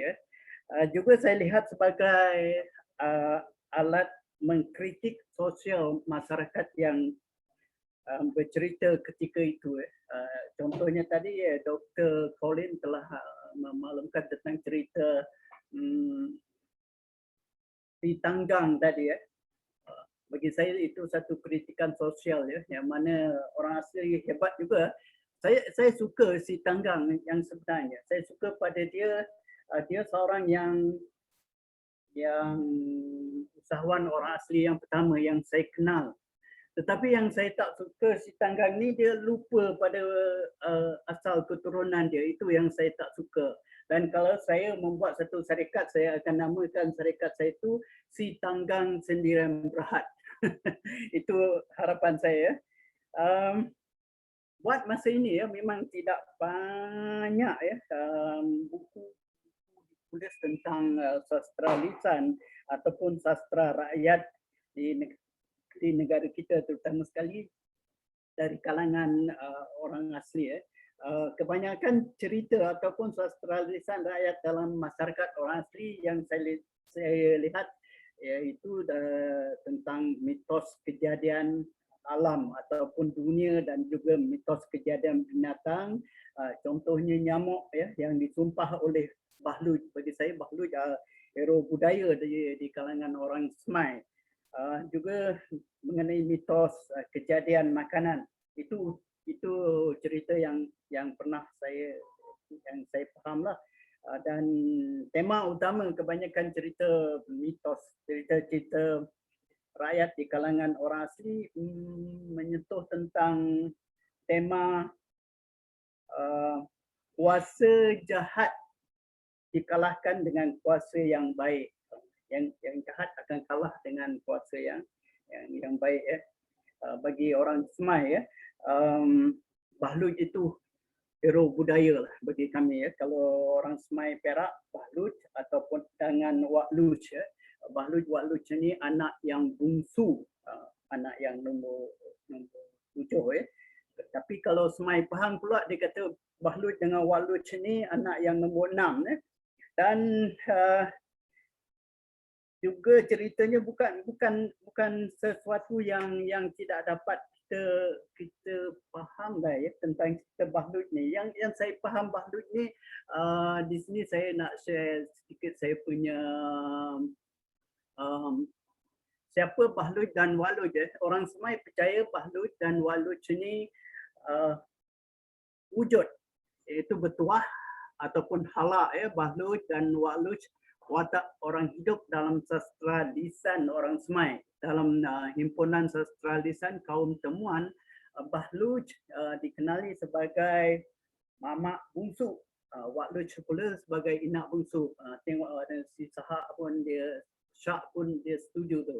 Dalam himpunan sastra kaum orang Jakun, Bahluj dikenali dengan nama Awang. Dan Bahluj juga bagi saya cerita mitos. Bahluj wira dalam zamannya.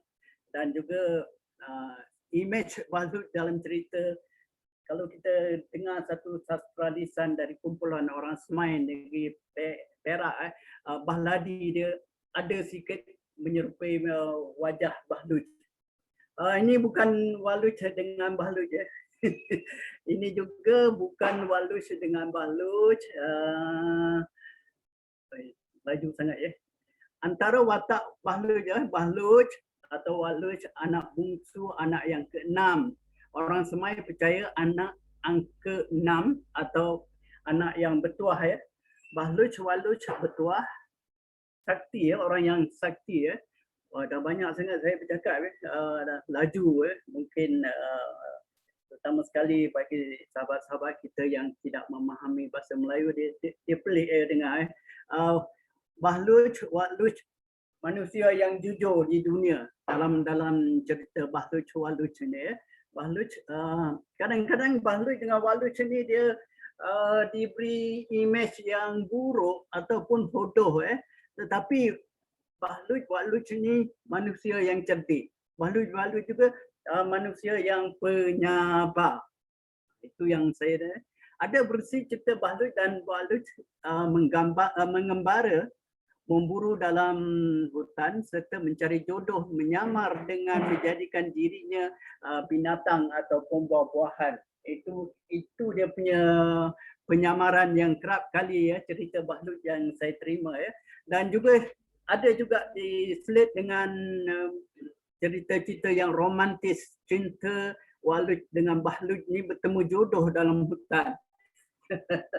Dan kebanyakan cerita bahtlut walut happy ending.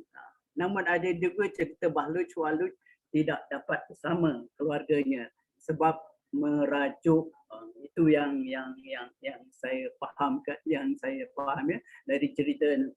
Dan siapakah pembantu bahtlut dengan walut ni? Dia ada pembantunya, ada spirit yang guide dia ya. Bahtlut dibantu oleh gunik. Dia kata gunik, kata bahasa Melayunya anak hiang. Gunik bahtlut orang Kalak ya.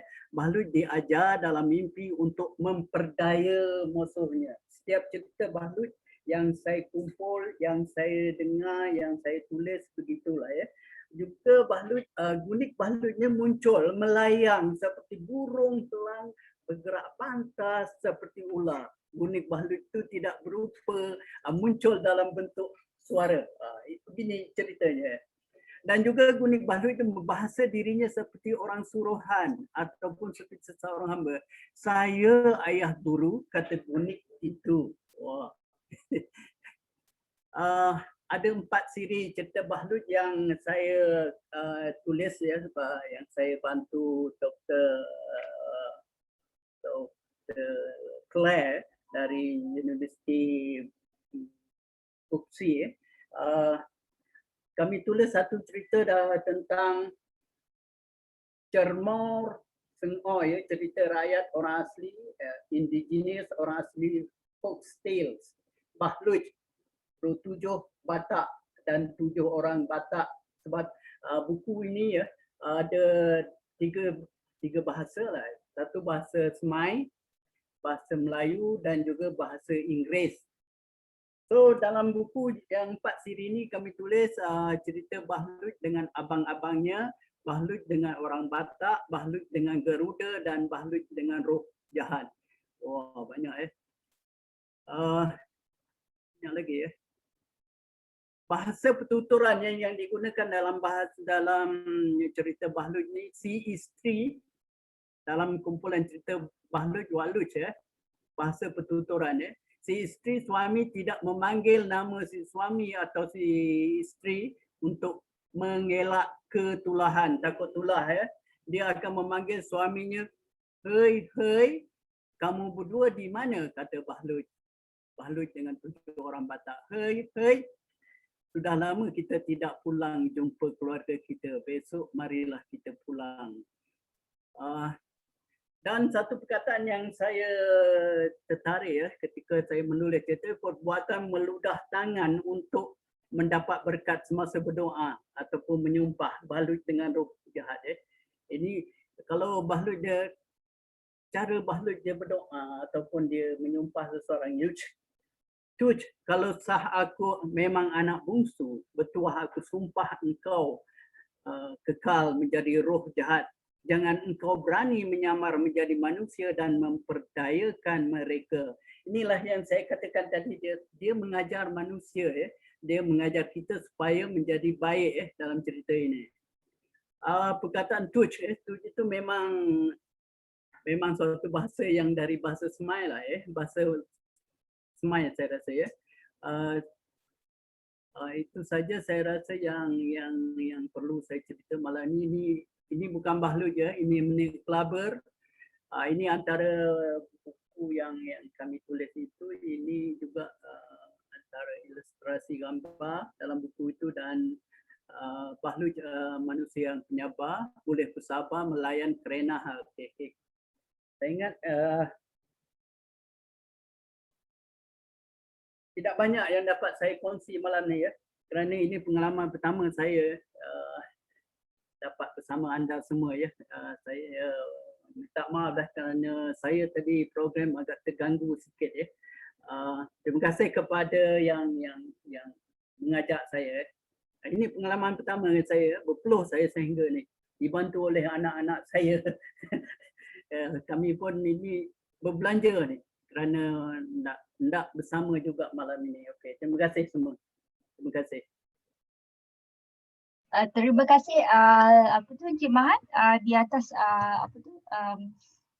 cerita Bahluj yang sangat menarik. And thank you so much Mr. Mahat, because your interesting story of Bahluj and the whole romantic story and how he met and how the environment, how the struggle, and how the features and everything that you mentioned is really interesting. And the spirit, the Gunic spirit, is quite similar with the things that's shared by my community as well. And those you can also the story also is translated by thank you Prof Ruzy and also the team for helping me to translate the story in the chat books over there. You can see the stories mentioned by Mahat in the chat books. And in conclusion, the stories is about to teach the community and to tell them what is the moral story from the interaction of Bahluj. And I would like to ask also Encik Mahat, how do you see or how do you reflect Bahluj story in your today's environment? Macam mana cerita Bahluj itu dilihat oleh Encik Mahat dalam persekitaran kita sekarang? Okey. Ada soalan ni. Soalan cukup emas untuk saya malam ni. Bagaimana kita lihat Bahluj sekarang ni ya. Kebanyakan cerita Bahluj ni berlaku di dunia manusia ya, bukan di dunia kayangan ya. Itu kebanyakan ceritanya, dan saya melihat Bahluj ni sebagai satu simbol lah ya. Simbol yang boleh menyatukan kumpulan orang asli ya. Kerana ada semangat orang asli di dalam cerita Bahluj itu sendiri. Dan saya juga sedang menyusun 2-3 tulisan. Ini kalau Bahluj tadi dalam kumpulan cermor ataupun cerita ataupun dalam orang asli tidak ada hikayat ya. Dalam kumpulan orang asli memang tidak ada hikayat ya, tidak ada, cuma mereka ada cermor saja. Cermor ni cerita yang banyak dongeng lah, tetapi dalam dongeng itu, dalam kalut itu ada ilmu di dalamnya. Sebenarnya saya melihat Bahluj ni hero yang harus kita angkat, yang dapat membentuk pribadi orang asli menjadi macam Bahluj. Jangan jadi apa jangan jadi si tenggang tadi ya. Walaupun tenggang dan cermor dalam kumpulan cerita dongeng ya. Tapi kalau dalam orang semai ya, kita ada penasal. Penasal ni dalam cerita yang berusia 200 tahun. Macam cerita Perang Sangkil tu bagi saya itu penasal ya. 200 tahun. Boleh kita cari lagi ya. Boleh ada lagi generasi yang pernah terlibat dengan Perang Sangkil itu. Maka itu disebut penasal ya. Tidak disebut cermor ya. Bahluj hero bagi saya ya. Berkali-kali saya tekankan Bahluj hero. Terima kasih. Terima kasih Encik Mahat for a very interesting, a very good example of unity. As he said, the story reflect the unity, unlike Tanggang, who actually quite selfish in a way because he doesn't want to be known and related to the orang asli, and that's really interesting. Sorry because we take a lot of time. We would like to hear from the other part of Peninsular Malaysia. We would like to invite Golda Mowe to share her interesting story from Iban perspective. I'm not sure what sort of perspective you'd like me to look at, because my Iban culture has a very rich storytelling culture. It's like we have lots of sagas and we have lots of poems. For example, when they come together for festivals, we have like bards singing those long sagas, and some of those sagas can last up to 2 or 3 days. You know, that's how long they can be. So I come from a very rich storytelling culture in that sense. But the problem was that even though our language is recognized in schools, I mean, our grandparents fought for that, you know, over the years. And in Iban culture, it is considered as a good thing to be assertive, to brag about your family and all that. And I guess that's the reason why our people stand out, because every family encourages that in their children. So in that sense, no matter how shy you are, how reserved you are, for example, like myself, I'm quite reclusive, but then when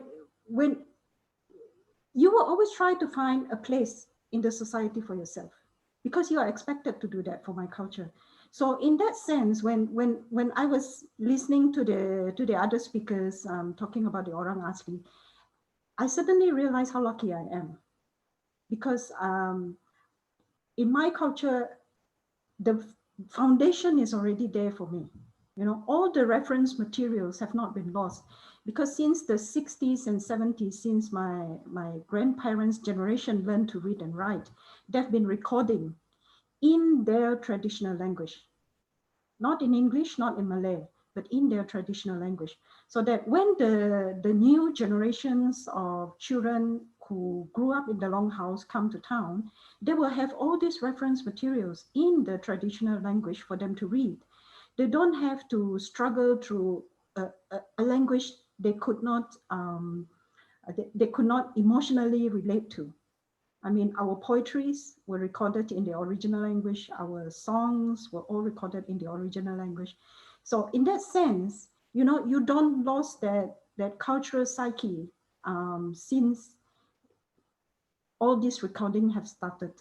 So a lot of people keep telling me that my stories are rich, and they'll keep asking me, like, where did you get these ideas from? I got it from my ancestors, because we didn't lose it.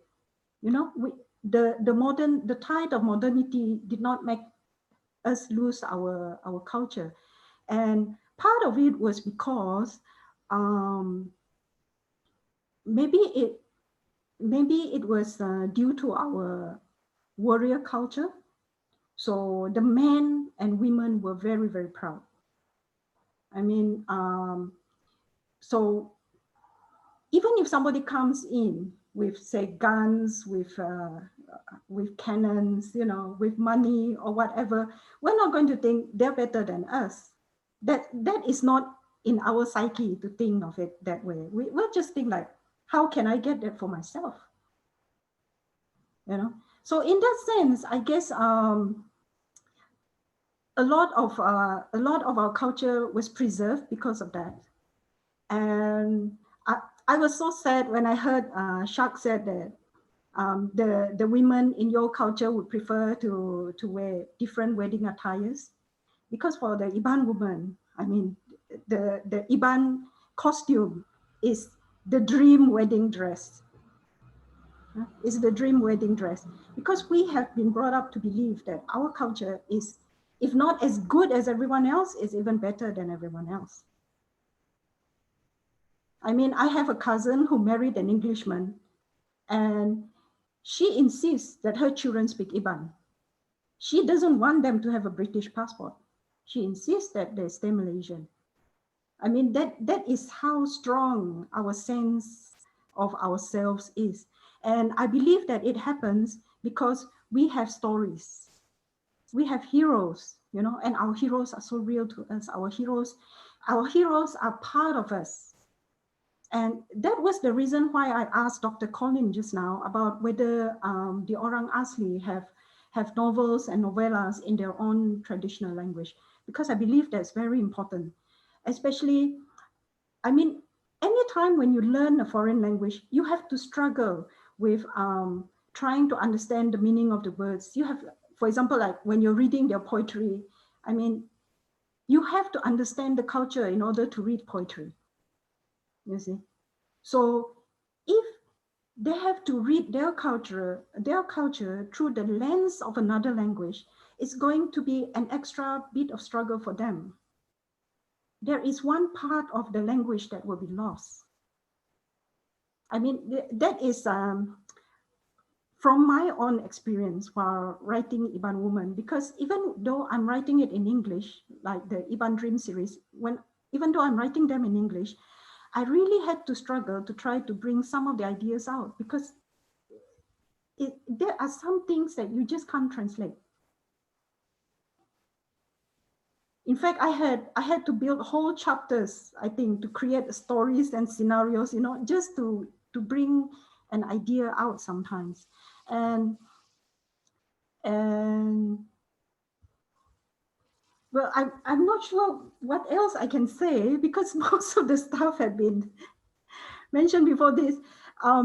Is there any particular question you'd like to ask me? I mean, for myself, I mean, I started writing Iban Dream because I was fascinated with what was happening in Japan. I went to study in Japan for 4 years. And when I was there, I was thinking like, oh my God, this is such a modern place and it's so Japanese.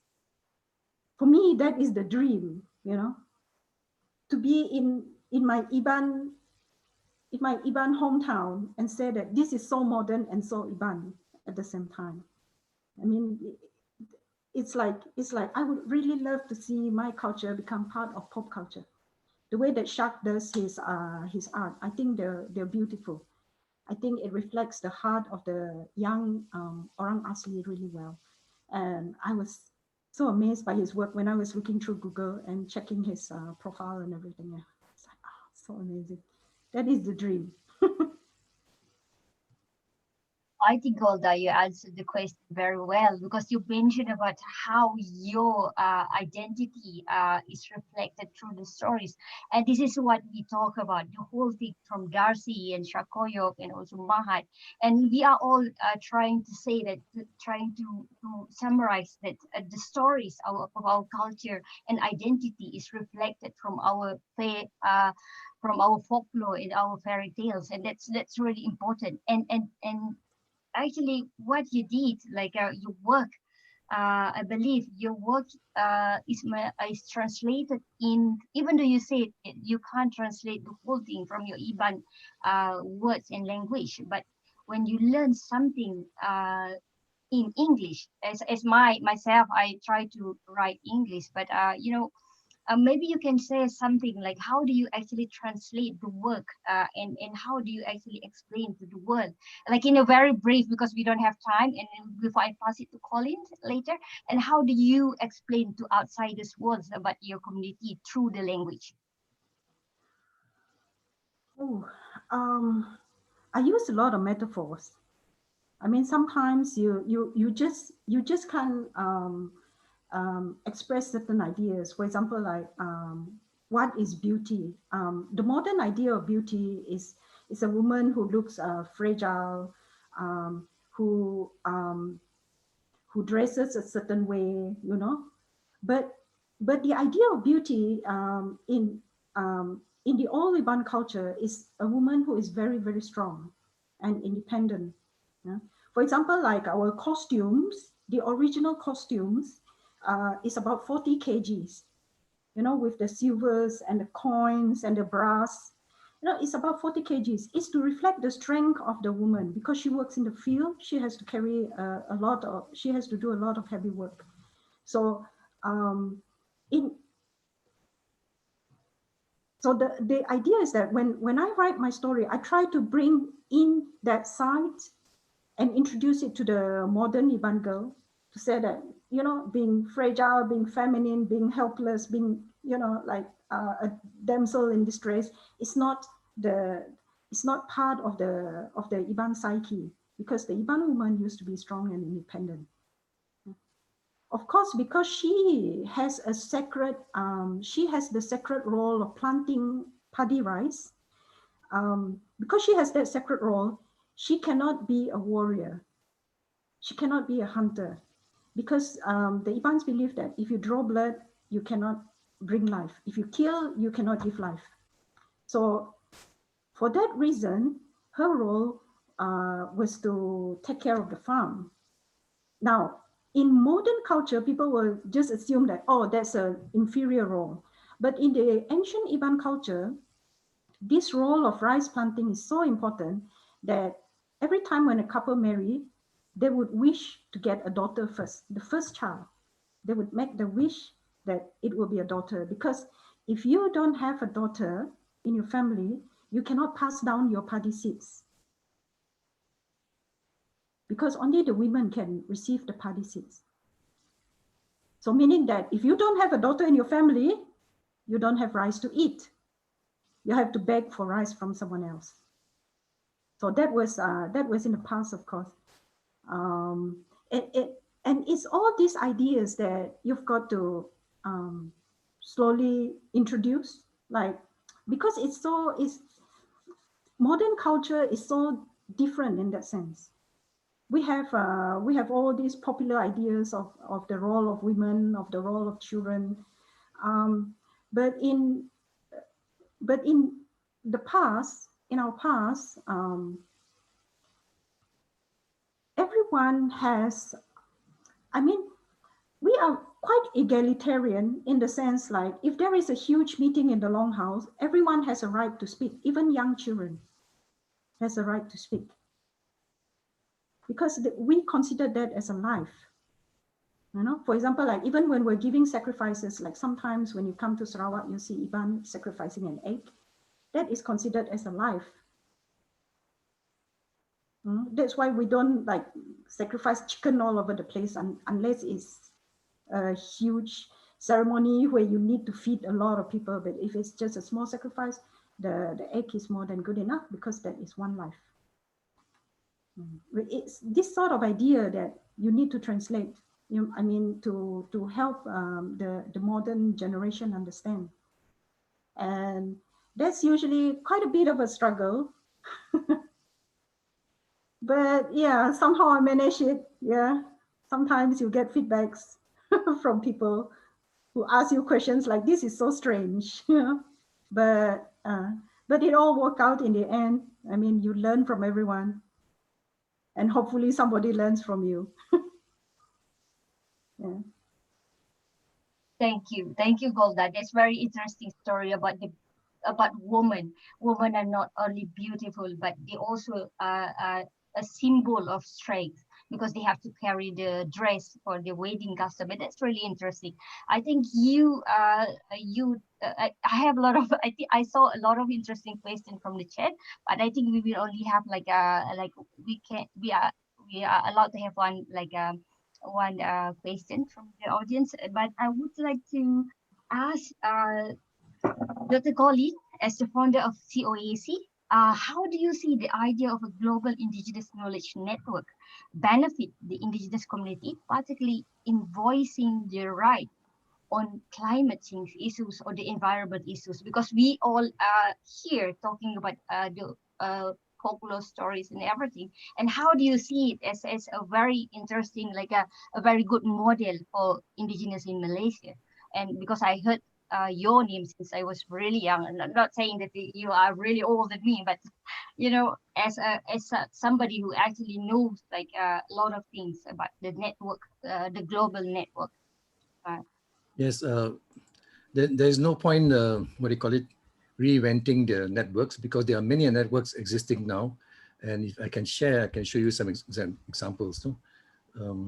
For example, if you go to the Asia Indigenous Peoples Pack platform, the website, you'll find a lot of papers on biodiversity, climate change, and indigenous peoples, and so on. No? And if you go to the ICCA consortium, which is the Indigenous Conserve and Indigenous Conserve and Cultural Areas, no, you will find again a lot of efforts being made in terms of climate change, internet, in terms of indigenous knowledge, and so on. And the Forest Peoples Program also has a fantastic amount of things. In fact, right now, the UN Permanent Forum on Indigenous Peoples are meeting in New York, and Indigenous peoples around the world are there discussing all kinds of issues, including climate change and indigenous knowledge and so on. So it's not something that we have to reinvent. You just have to plug on into the existing networks and contribute or get information from. But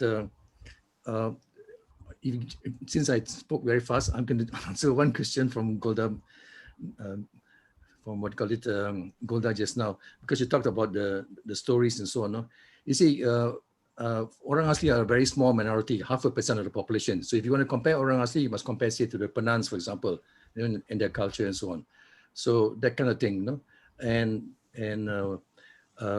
identity markers have been very important. So Orang Asli have used dress, the dress, costumes and so on. They now go out in public and wear the headgear and all kinds of identity markers as in dress. No, they've also used dance, and like people like Shaq and so on have used arts and craft. The next step is to you suggest, Golda, to use stories, not just the stories are being told, but they're told on record, on oral, audio, or on video format, in their own languages. But in the written form, I do not see any that's really in terms of novelettes. There are writings in the native languages, but not in the context you're talking about. There was also a question in the chat group about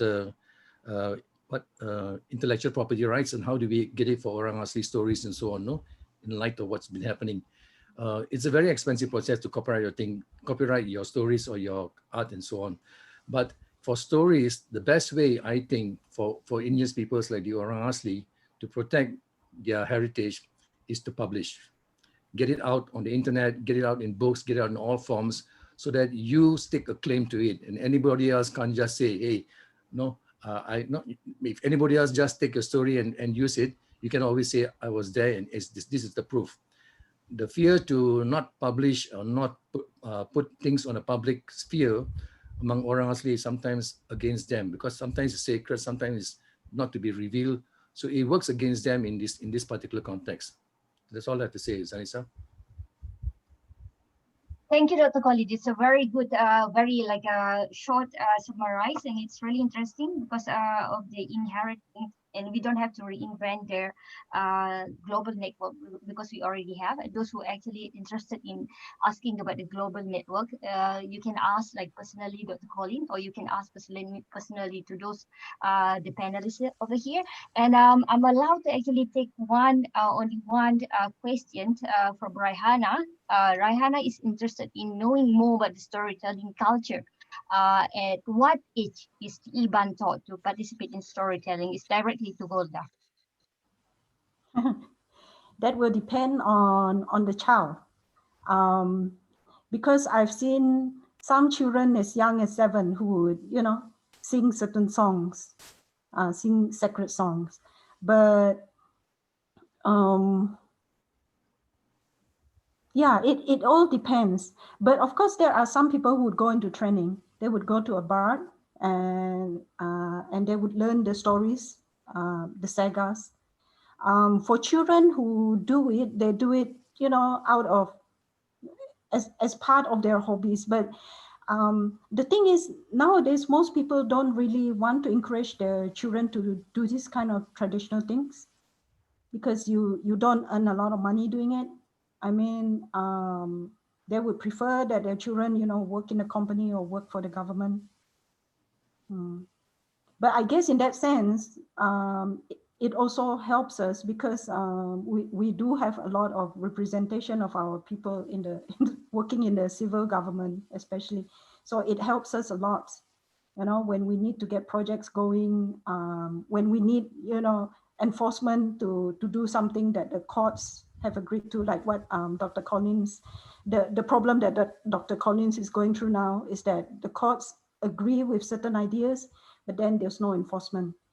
But we don't have that much trouble with that, especially in the areas where we do have our own people among the civil enforcement and administration.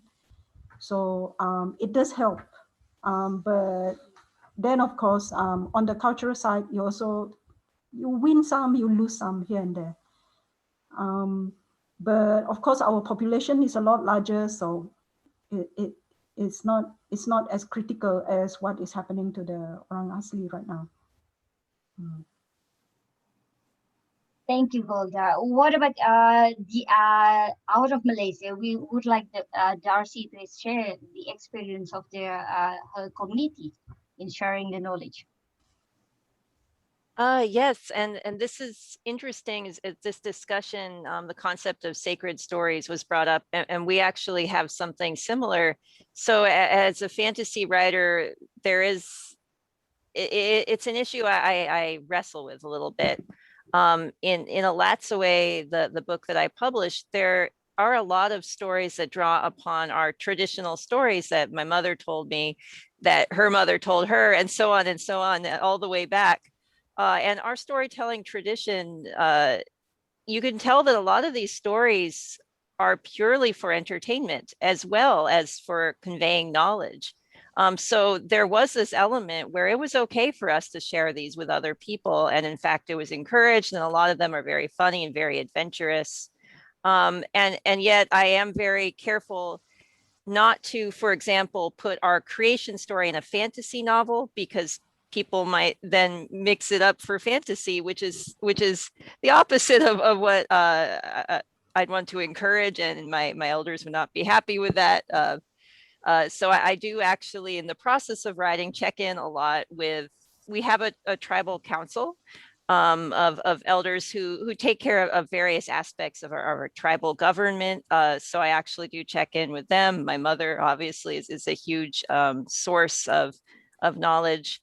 But yeah, it is, I think, particular because I work in fantasy, there is that extra element where, because our culture for such a long time has been erased and has been conveyed as a thing of the past. And I do have to be careful not to make people think that we're still this magical, non-existent people, and that we are in fact thriving, and that our stories, they're very important. And a lot of the knowledge that, as a scientist, I notice that a lot of things that I observe in nature, they're in these stories in various ways. And I can give a brief example of that. There are these red tides, these algae blooms in the Gulf of Mexico, that the plankton that make them actually produce a toxin that makes people sick.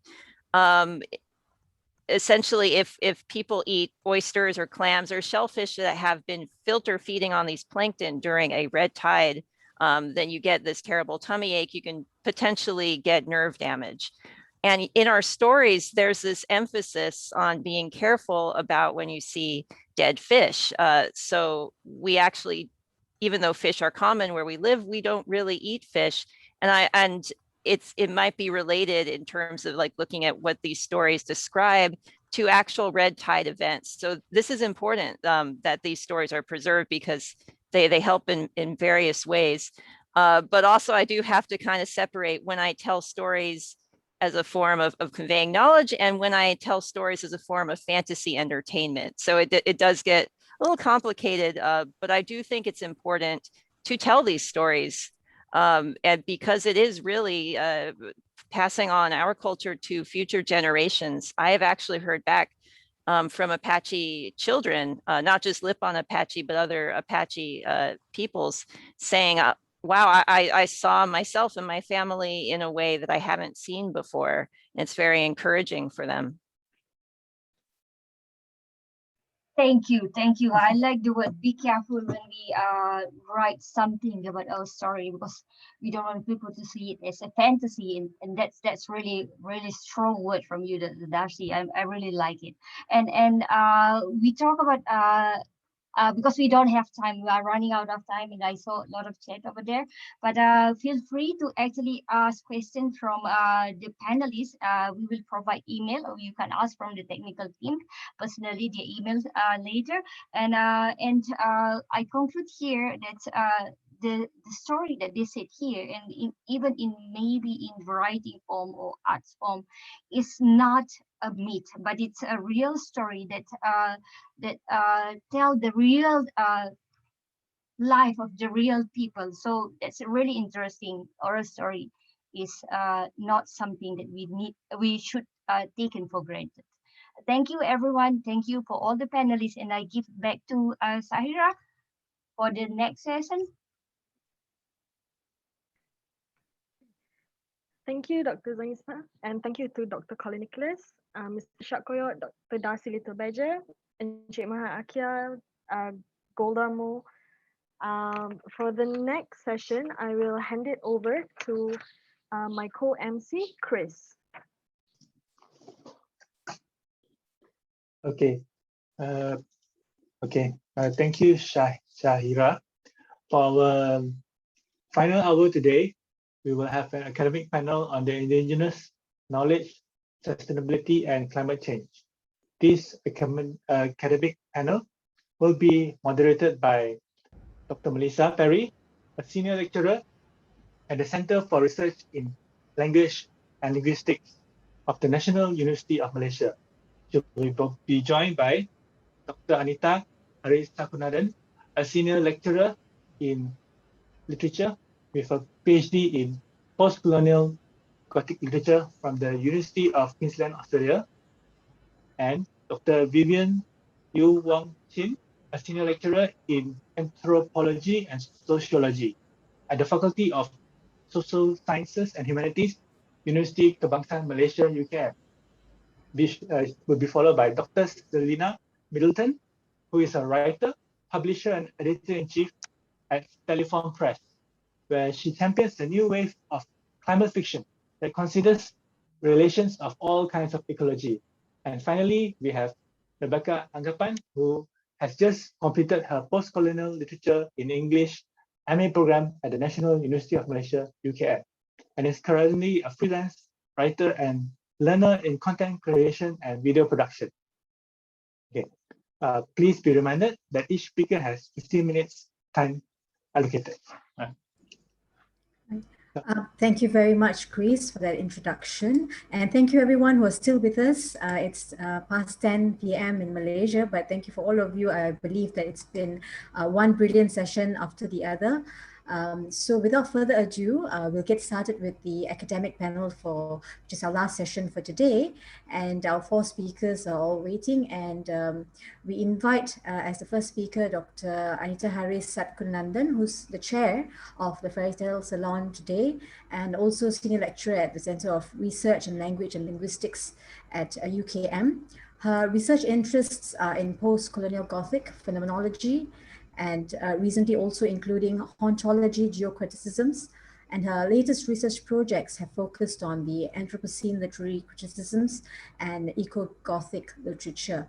And today she'll be sharing with us a paper on indigenous ecofeminism, on the music of a Kalabit musician, Alina Murang. Welcome, Dr. Anita. And I would just like to invite everybody, as with the other sessions, to post your questions in the message. And also, in interest of time, the respective speakers can choose to answer the questions in the chat as well, if you wish so. Otherwise, we will also, as the other sessions, wait till the end of all the four speaker sessions to proceed with the Q&A. Thank you. And let's get started, Dr. Anita.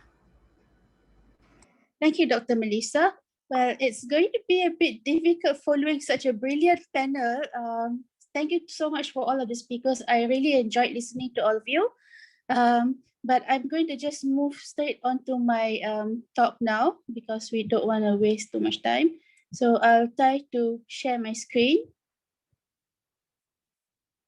So this is actually a chapter I'm writing for the book that is part of the project that is funding this particular webinar. We are collecting a series of essays from around the world about Anthropocenic interventions in relation to folk tales and fairy tales. So I'm looking at the music of Alina Murang, and I've actually kind of simplified the chapter here. So I'm not dealing with 4 songs, just 2. And I'm not going to be using too much academic jargon because I prefer not to. I prefer to write the jargon stuff, but to speak really simply. So let's just go to full screen mode. Can everyone see this? Is it clear? Yes. All right. Sweet. Okay. So these 2 pictures are obviously of Alina Murang. I've actually really enjoyed her music, and the idea to write about her work came to me when I actually was at her concert. The first time I listened to her, I was really like wowed over by it. And so I will just go straight to the abstract itself. So this is the abstract for my chapter. I'll just read it out to you. Alina Mowe is a musician of Kelabit ancestry who has done a lot to bring the songs of her inherited indigenous cultures to the world at large. She has, however, succeeded in disseminating her ancestral knowledge while remaining faithful to the beliefs of her people. So there's this idea of cohesion, of divergence in the sense of the modern world kind of clashing with the old world and how this is actually integrated with the present. So this paper therefore examines the songs that Alina Mowe has transcribed and reinterpreted via the lens of indigenous ecofeminisms. A lot has been written about indigenous feminism for the past decade, even more than the past decade. The same thing, ecofeminism, has a lot been written about it. Indigenous ecofeminism is what I'm really interested in from an intersectional point of view and from the point of view of the digital humanities. So I will be exploring the ways in which her work and her text may be read in comparison with the originating text of the Kelabit elders. This is actually part of my project. I'm still trying to figure this part out. It's part of the chapter, seeking to understand the ways in which these traditions correspond to the Kelabit ways of understanding nature. So for this particular paper, 2 songs will be examined in relation to Kelabit culture, Meno and Relekwa. If I'm not pronouncing anything right, please let me know in the chat box. And the first song in Kelabit that she recorded after learning it from an elder who allowed her to do so. In the liner notes on YouTube for Relekwa, Murang writes, the song gives insight to the hard work that young women had to do in the village and perhaps a desire and longing for something more. So the sense of longing suffuses all 3 songs, but actually last minute took out midang just now because there's just no time in the 15 minutes allocated. And the accompanying videos that is examined in the presentation from the perspective of indigenous ecofeminisms. The findings will interrogate how Alina Mowe's digital indigenous culture activism maps onto the digital humanities. Now, I'm just going to take a break from reading the slides to let you know that I thought about how I was going to explain the musical part of it to you in a lecture. Talking about music sometimes feels a bit difficult. So instead, I decided to do a visual analysis of the 2 videos because I'm interested in the indigenous activism that is present on YouTube today and on Twitter and on Instagram. And I feel these are very important venues for actually bringing an alternate voice to what is actually being erased by the mass media. And as Shaq Koyok pointed out so brilliantly just now, how there's so many stereotypes about indigenous people in a society. So how do we understand indigenous feminism? The indigenous feminist scholar Priscilla Setti writes that in the Creek worldview, women's lives and stories are an essential part of our unwritten history, and asserts that these stories exemplify resilience, reciprocity, rebuilding, and relationships. I feel that in the narration of the videos that Alina Mowe's team puts out, you see all of these elements, and in her songs, you see that love and that resilience, which I find really fascinating. So it is clear that feminism from an indigenous perspective for more than one indigenous nation, that these unwritten histories contain the hidden lives of indigenous women, sometimes passed on from elder to younger members of those nations, as is evident in Rang's work, sometimes through song.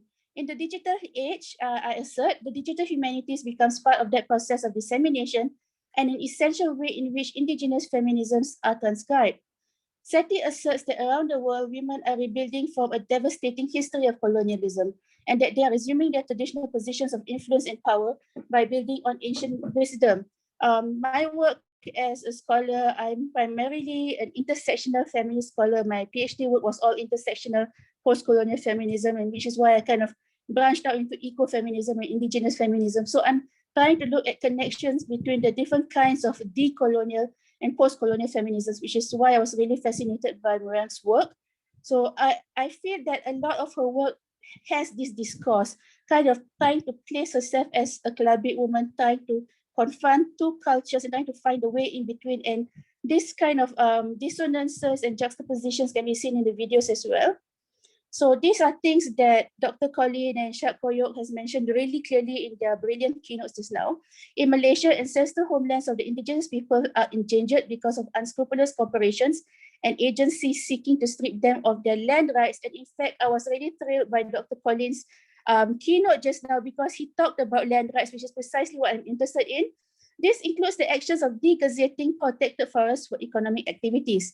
The fact that these lands and these people are victimized have led to an emergence of very strong voices such as Selena Middleton and the artist Shaq, who I have been writing about also, who utilize their art and their voices to raise awareness about the state of the land and their cultures, particularly important in a time when state-sponsored economic activities have endangered those ancestral homelands. As I mentioned earlier, these are things that are happening right now.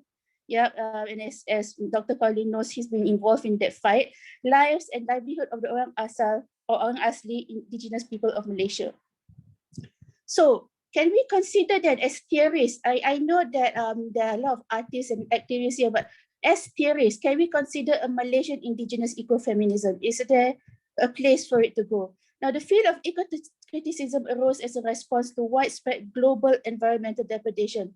But any engagement with the connection between humanity and nature must also consider intersecting needs and marginalizations. Now, ecofeminism, like post-colonial feminism, arose to answer this challenge. But even ecofeminism is mired within privileges best understood through intersectional lenses. For example, in third wave feminism, there's always been this kind of tension between those of us who are in non-first world countries and what we call white feminism. And the same issues plague ecofeminism as well, which is why I think it's particularly important to differentiate indigenous ecofeminism from ecofeminism at large. Yep. My perspective of ecofeminism is therefore intersectional, and from a Malaysian context, I consider the works of indigenous women to address the ways in which intersectionality may augment the need for and rise in indigenous feminism. So this is why I'm examining in the light of songs and activism of Selena Middleton, who has worked within her inherited traditions to speak up against environmental degradation, the exploitation of indigenous lands, rights, and heritages, and she shows the way of healing through music. In fact, the first video I watched from her was looking at how the Klang River was polluted, and I thought to myself, this is exactly what I wanted to look at. So within the struggles between Orang Asli need for autonomy, self-respect, and preservation of their ancestral homelands, lies another struggle for autonomy from a feminine perspective. Indigenous ecofeminism therefore needs to be considered from the Malaysian perspective, not an international perspective, but from a Malaysian perspective. Selena Middleton is one of the most prolific Malaysian indigenous voices in this respect. I've been following her YouTube. She has started, for example, right now, a digital storytelling project for Kelabit youth, and her YouTube videos have translations of Kelabit words which link the singer-songwriter not just to the tradition of her people, but her home state of Sarawak, which has myriad indigenous communities and languages and to endangered nature. She hybridizes the songs, and a lot of the ecofeminist meanings are conveyed to the videos as well, and to her projects that are disseminated to the internet and via YouTube. Her most recent project is Project Rane, which she describes in her newsletter as a project to harvest the folk songs of Kelabit children. An important part of this research therefore includes connecting indigenous ecofeminism with an analysis based on the digital humanities. So why the digital humanities? It's because, as Dr. Colin mentioned, there are a lot of indigenous knowledge networks around in the world today. And the reason why this has proliferated is because the digital humanities has provided a platform for voices that are not always heard to be heard, for them to be connected. So we're not thinking about one uniform network, but intersecting networks and webs. And people like Dr. Colin would be best, who would know better about these networks, but I am providing one venue for it. So you have the digital humanities. What are the digital humanities? David M. Barry says that as digital technology has swept over the world, the humanities too have undergone a rapid change in relation to the use and application of digital technologies in scholarship, although the perceived effects of this are sometimes not always completely visible. So the humanities now doesn't not just encompass things that we traditionally consider to be the humanities, such as more formal parts of the internet, books, movies, we now look at things like YouTube. When we look at YouTube, we're not just looking at the videos of YouTube, we're looking at the discourse. The discourse in the case of Elena Morang and her team are the liner notes, the narrative that is given to you, the way they are preserving their culture through these YouTube videos and to the YouTube channel itself. So I'm going to start my analysis now. This is a screenshot from Ray Lekwa, a very fascinating video. This is the first one that has the Kelabit language in it, and it came out in 2018. And you can see that in the first few frames, Elena Morang is depicted as this indigenous lady playing the sape, and she's got the headdress, and that is what you see. That is the narration that is framed. So the liner notes on Ray Lekwa note. Ray Lekwa is an old song rich with figurative meanings, many of which are lost and open to speculation. Literally though, the song gives insight to the hard work that young women had to do in the village, and perhaps a desire and longing for something more. Placed in an urban contemporary setting, life isn't much different. This brings us back to what Seti said earlier about how the narratives of indigenous women speak back to this need to articulate the everyday life. Yep. So Ray Lekwa is stated on the YouTube video page as being the first video in the Kelabit village, and it's suffused with eco-imagery, which is fascinating from an eco-feminist perspective. I really find it fascinating that kind of tension between the masculine and the feminine, between the city and the forest. So it's directed by Ashley Duong, and this video is compelling in its diegetic choices and the juxtapositions contained. The protagonist of the video, as depicted by Elena Morang, is depicted as an urban executive who sees visions of the forest and a forest spirit or phantom who beckons at her. This spirit is masculine and interrupts her daily activities by calling her for action. You can see here, there are parts of the video where you can see this forest spirit kind of interrupting her when she's doing her daily work, doing the kind of things that you feel that if it was a real life person, it'd be annoying.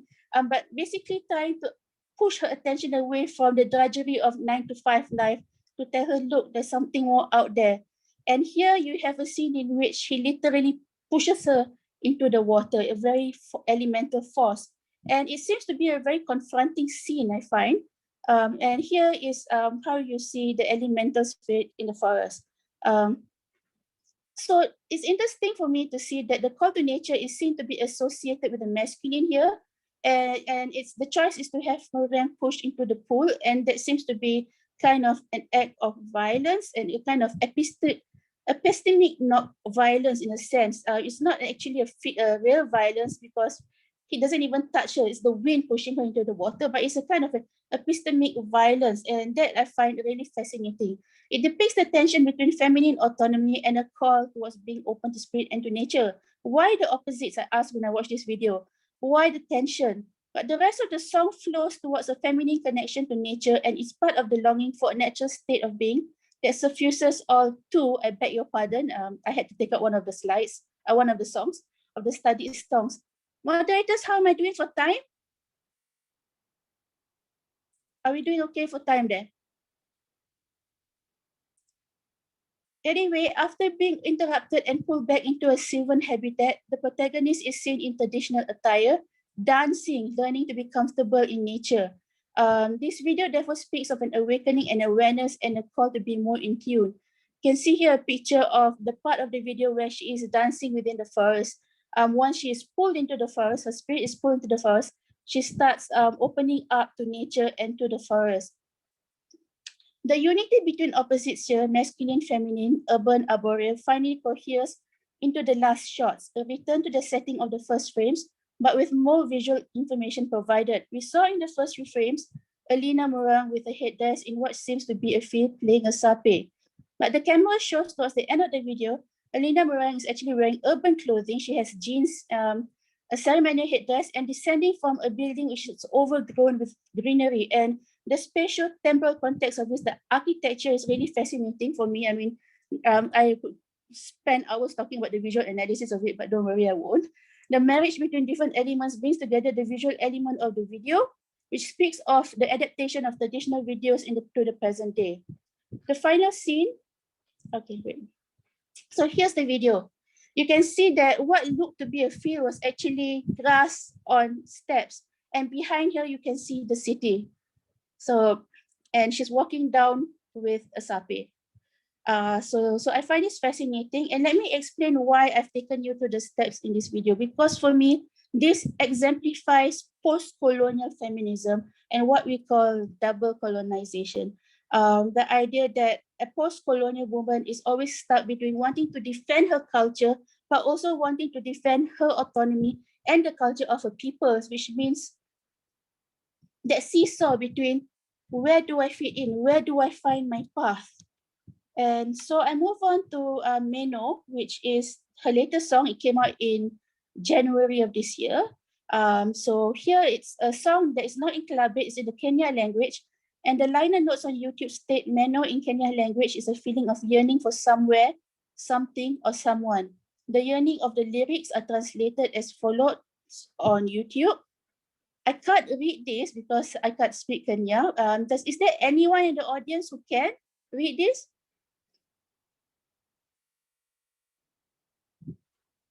No?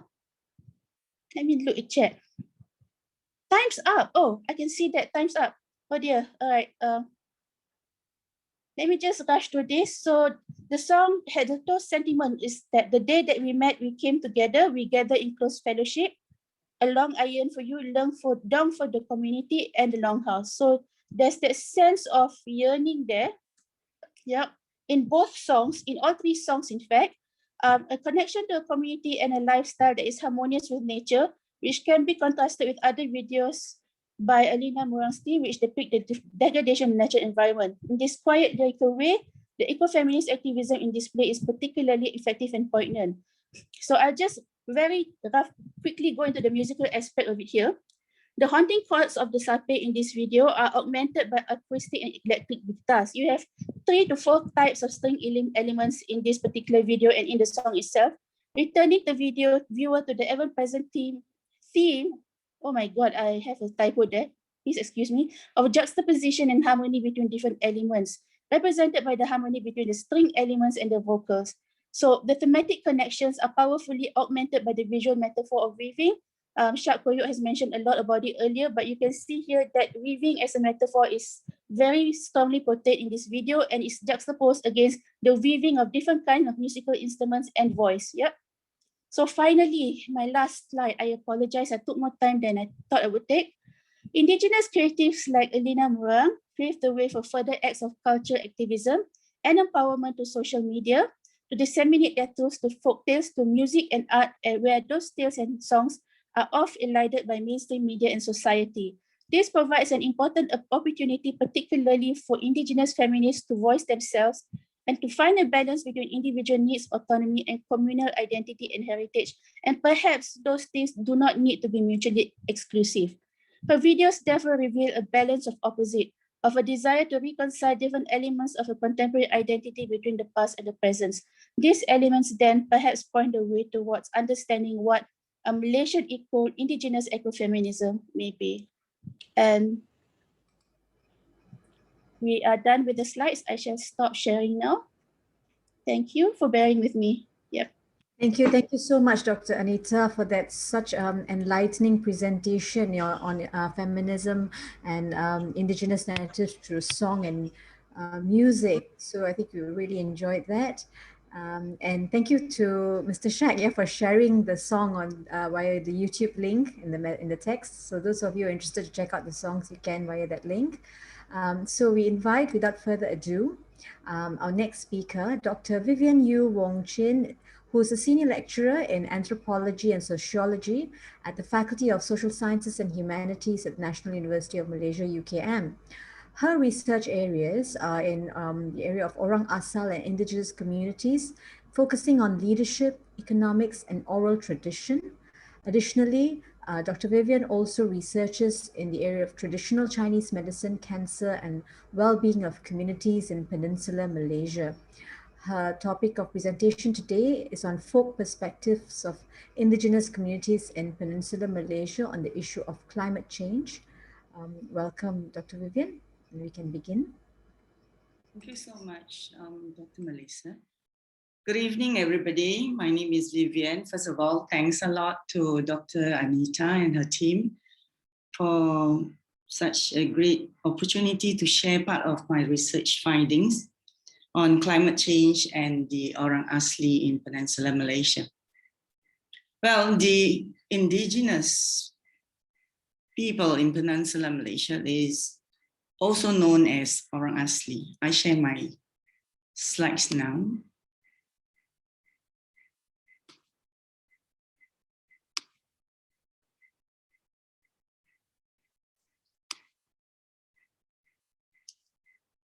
Oh, sorry.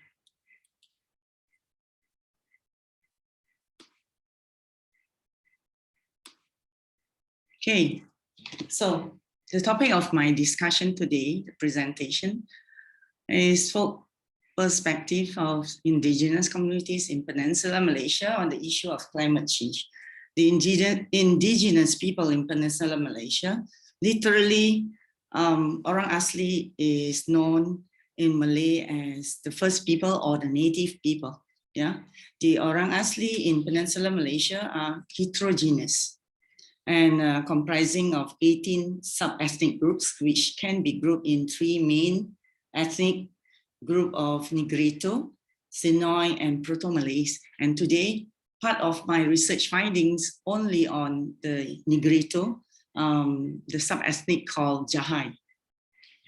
The Orang Asli are recognized as the earliest migrant to the Peninsular Malaysia. Historically, the origin of Orang Asli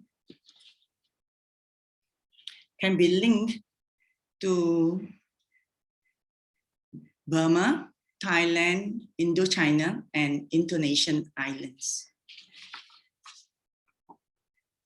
Next, I've done various topics of issues regarding the community of the Orang Asli under my mentor, the Emeritus Professor Dato' Hud Saleh. Climate change is one of them. And the research methodology that I used is always on qualitative in-depth interviews with the key respondents, and very much on what we call the oral tradition.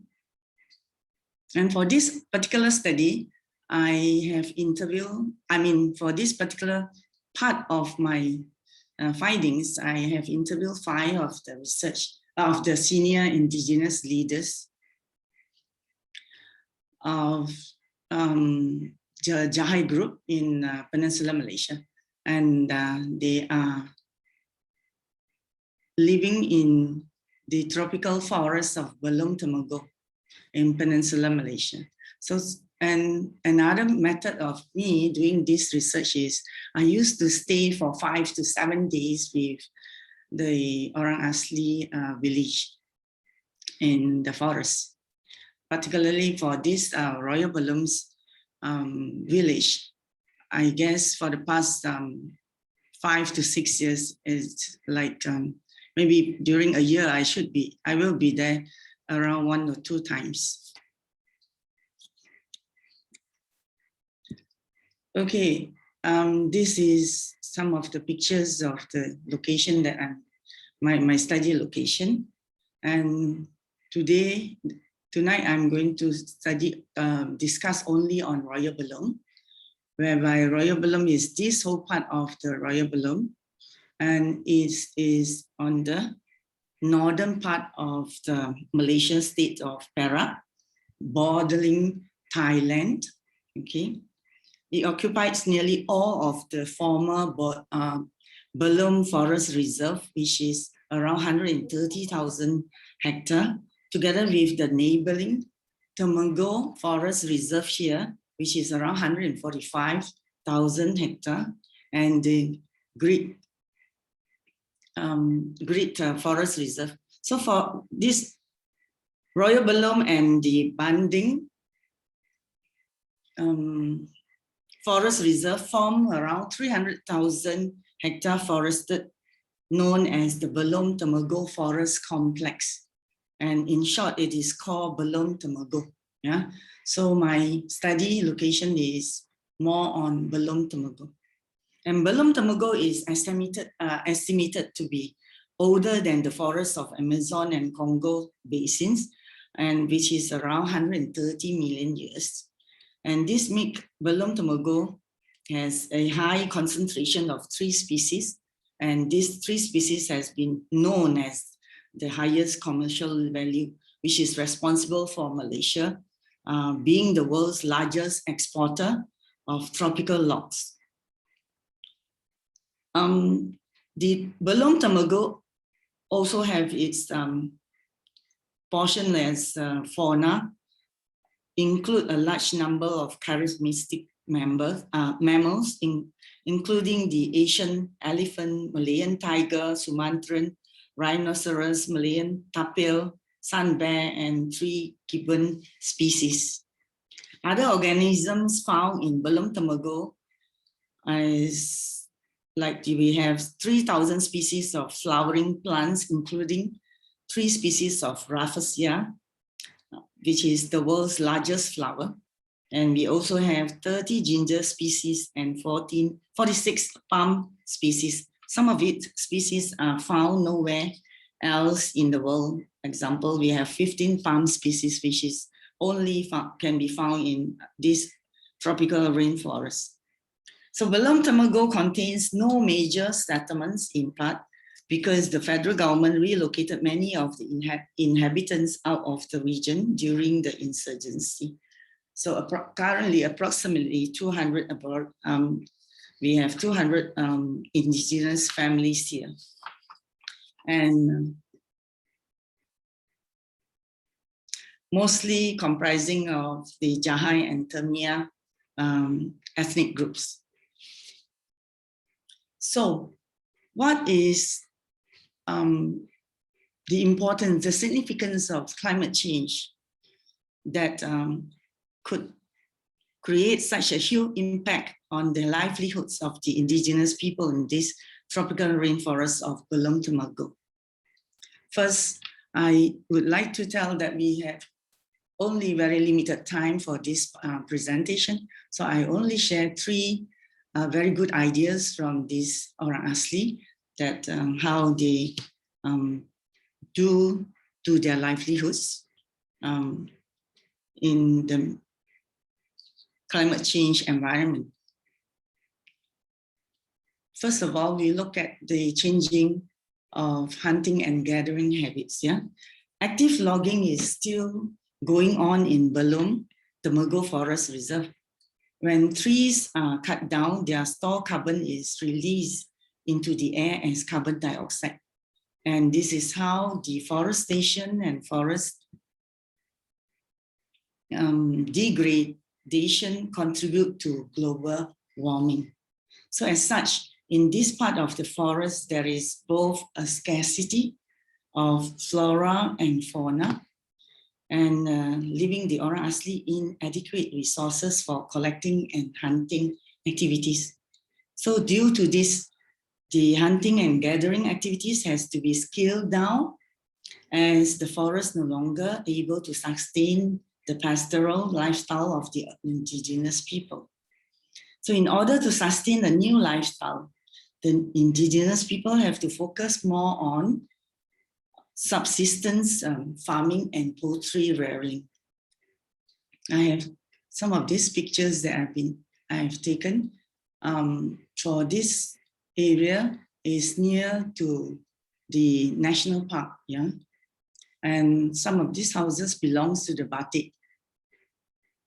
And what they do they are currently planting banana trees in the surroundings of their areas, living areas. And the next one, I would like to show you about this Jahai women having a plot of land nearby their village doing tapioca planting. So this is where they have changed their lifestyle more on depending on the collecting produce from the forest than to do more activities within the village. So the next idea is the rainwater harvesting. For the indigenous people in the forest, there is not so much of a special method or technology they use. Basically, they will just have the plastic pails surrounding their house. And when the heavy rains, this water will be collected and used for drinking and cooking. The next idea that we could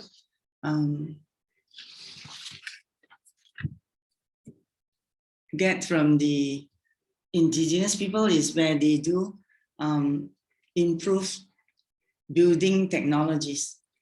It is said that in 2016, it is on this year, we have flash flood in the whole Malaysia. So Royal Belum is one of the areas that is also being affected. And then with that,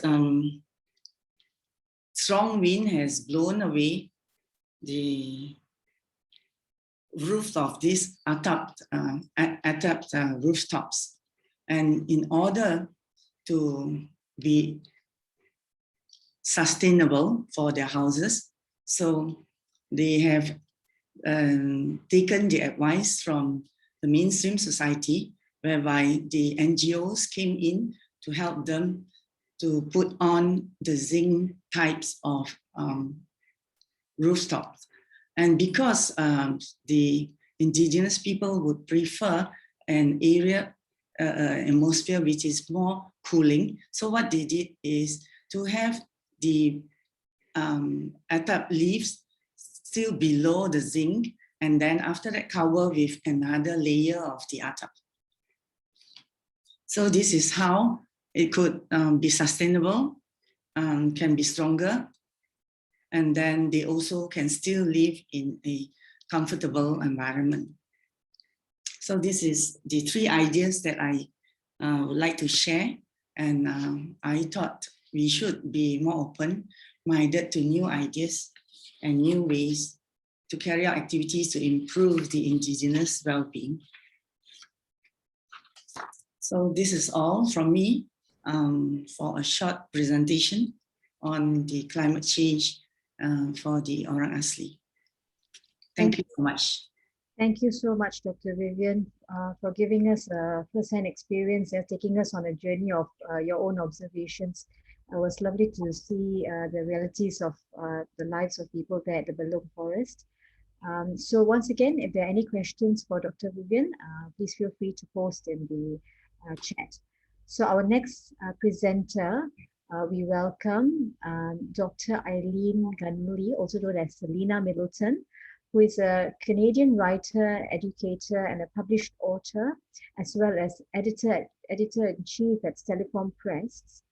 Her areas of interests are in climate fiction and ecology, and her latest short story published in the anthology Nightmare is titled When the Snowshoe Hare Turns White. And today she's going to talk to us about a presentation on The Monster on the Road, the Rogarau in Sherry Demalin's Empire of Wild. Thank you very much. Good evening, everyone. I'm coming to you from Canada, and the project that I'm going to talk about today is part of the same collection that Dr. Anita presented on earlier. So I'll just share my screen, and please let me know if you can see what I'm sharing. Is that coming through? Yes? Okay, great. Okay, so what I am going to share today is a small part of the chapter that will be part of Dr. Anita's collection. Due to time considerations, the project, or the whole chapter is about trickster figures in Rebekah Roanhorse's Trail of Lightning and Sherry Dimeline's Empire of Wild, but because time is limited, I'll focus today only on Dimeline's novel, and specifically the figure of the Rougarou in Métis culture, and the way that this monstrous folktale figure is used in the novel as a powerful statement against historic colonization and neo-colonization of corporate land acquisition. So I'm interested in the Rougarou as a shape-shifting figure and how this traditional role creates space for de Moline to meld the Rougarou with the trickster and channel both the chaotic and monstrous that is inherent in those characteristics, to write about Indigenous women, family, and land relations within the context of corporate neo-colonialism and ways to resist further damage to those relations within that context.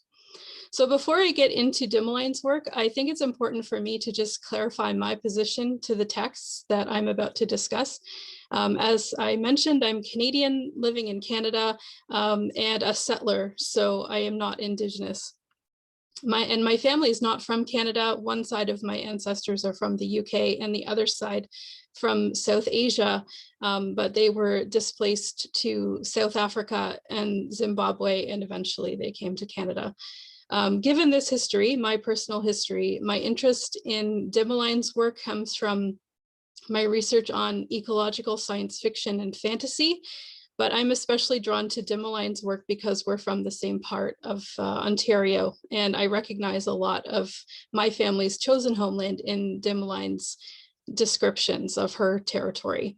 And I love this land and believe that reading Indigenous literature and listening to Indigenous people is an important part of learning to live on the land in a sound ecological way.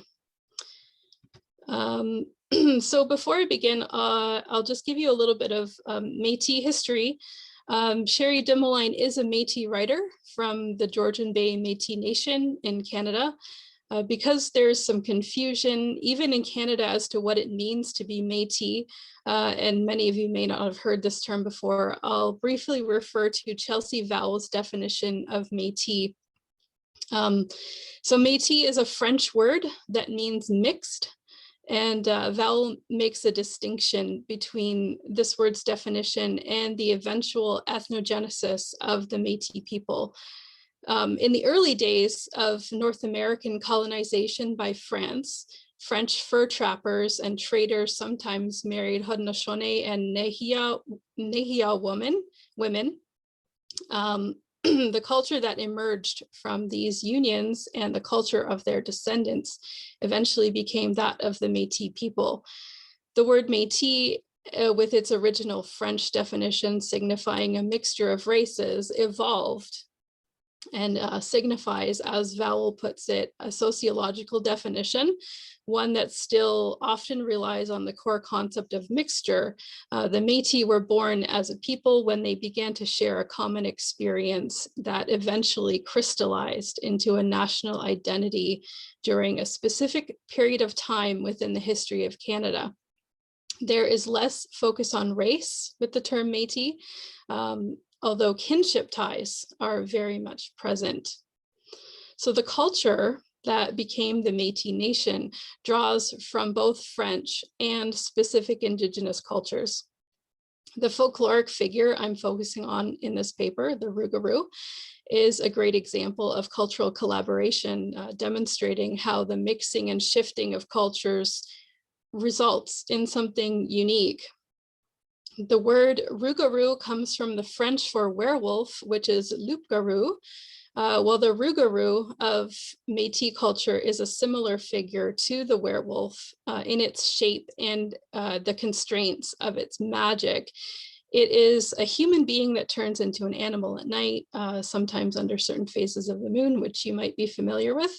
The Rougarou, instead of presenting a person's dereliction of religious duty, represents Métis relation to the land, to community, and especially in contemporary depictions, as I will discuss, to the forces and effects of colonization. So a little bit about the novel Empire of Wild.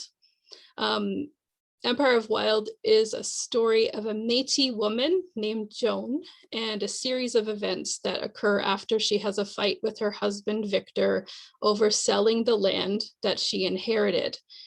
After the fight, Victor disappears and Joan believes herself to be abandoned until she encounters her husband, now known as the Reverend Wolf, and he is a preacher in a pop-up church tent in a Walmart parking lot. But when she confronts Victor, he doesn't remember her. And in the course of trying to rescue him, Joan encounters Thomas Heiser, who is a kind of cultural ambassador, a man who works for a resource extraction company and whose job it is to go into the communities in which the company wants to operate and create positive relations with the locals, with the indigenous populations there, so that they don't object when the company moves in to harvest the resources of that land. But Heiser turns out to be a folkloric figure in his own right. He is a man who can speak to wolves and manipulate them for his gain. And he's done just that with Victor, who turned into a Rougarou after he fought with his wife over selling a piece of Métis territory. A little bit about the Rougarou as a figure.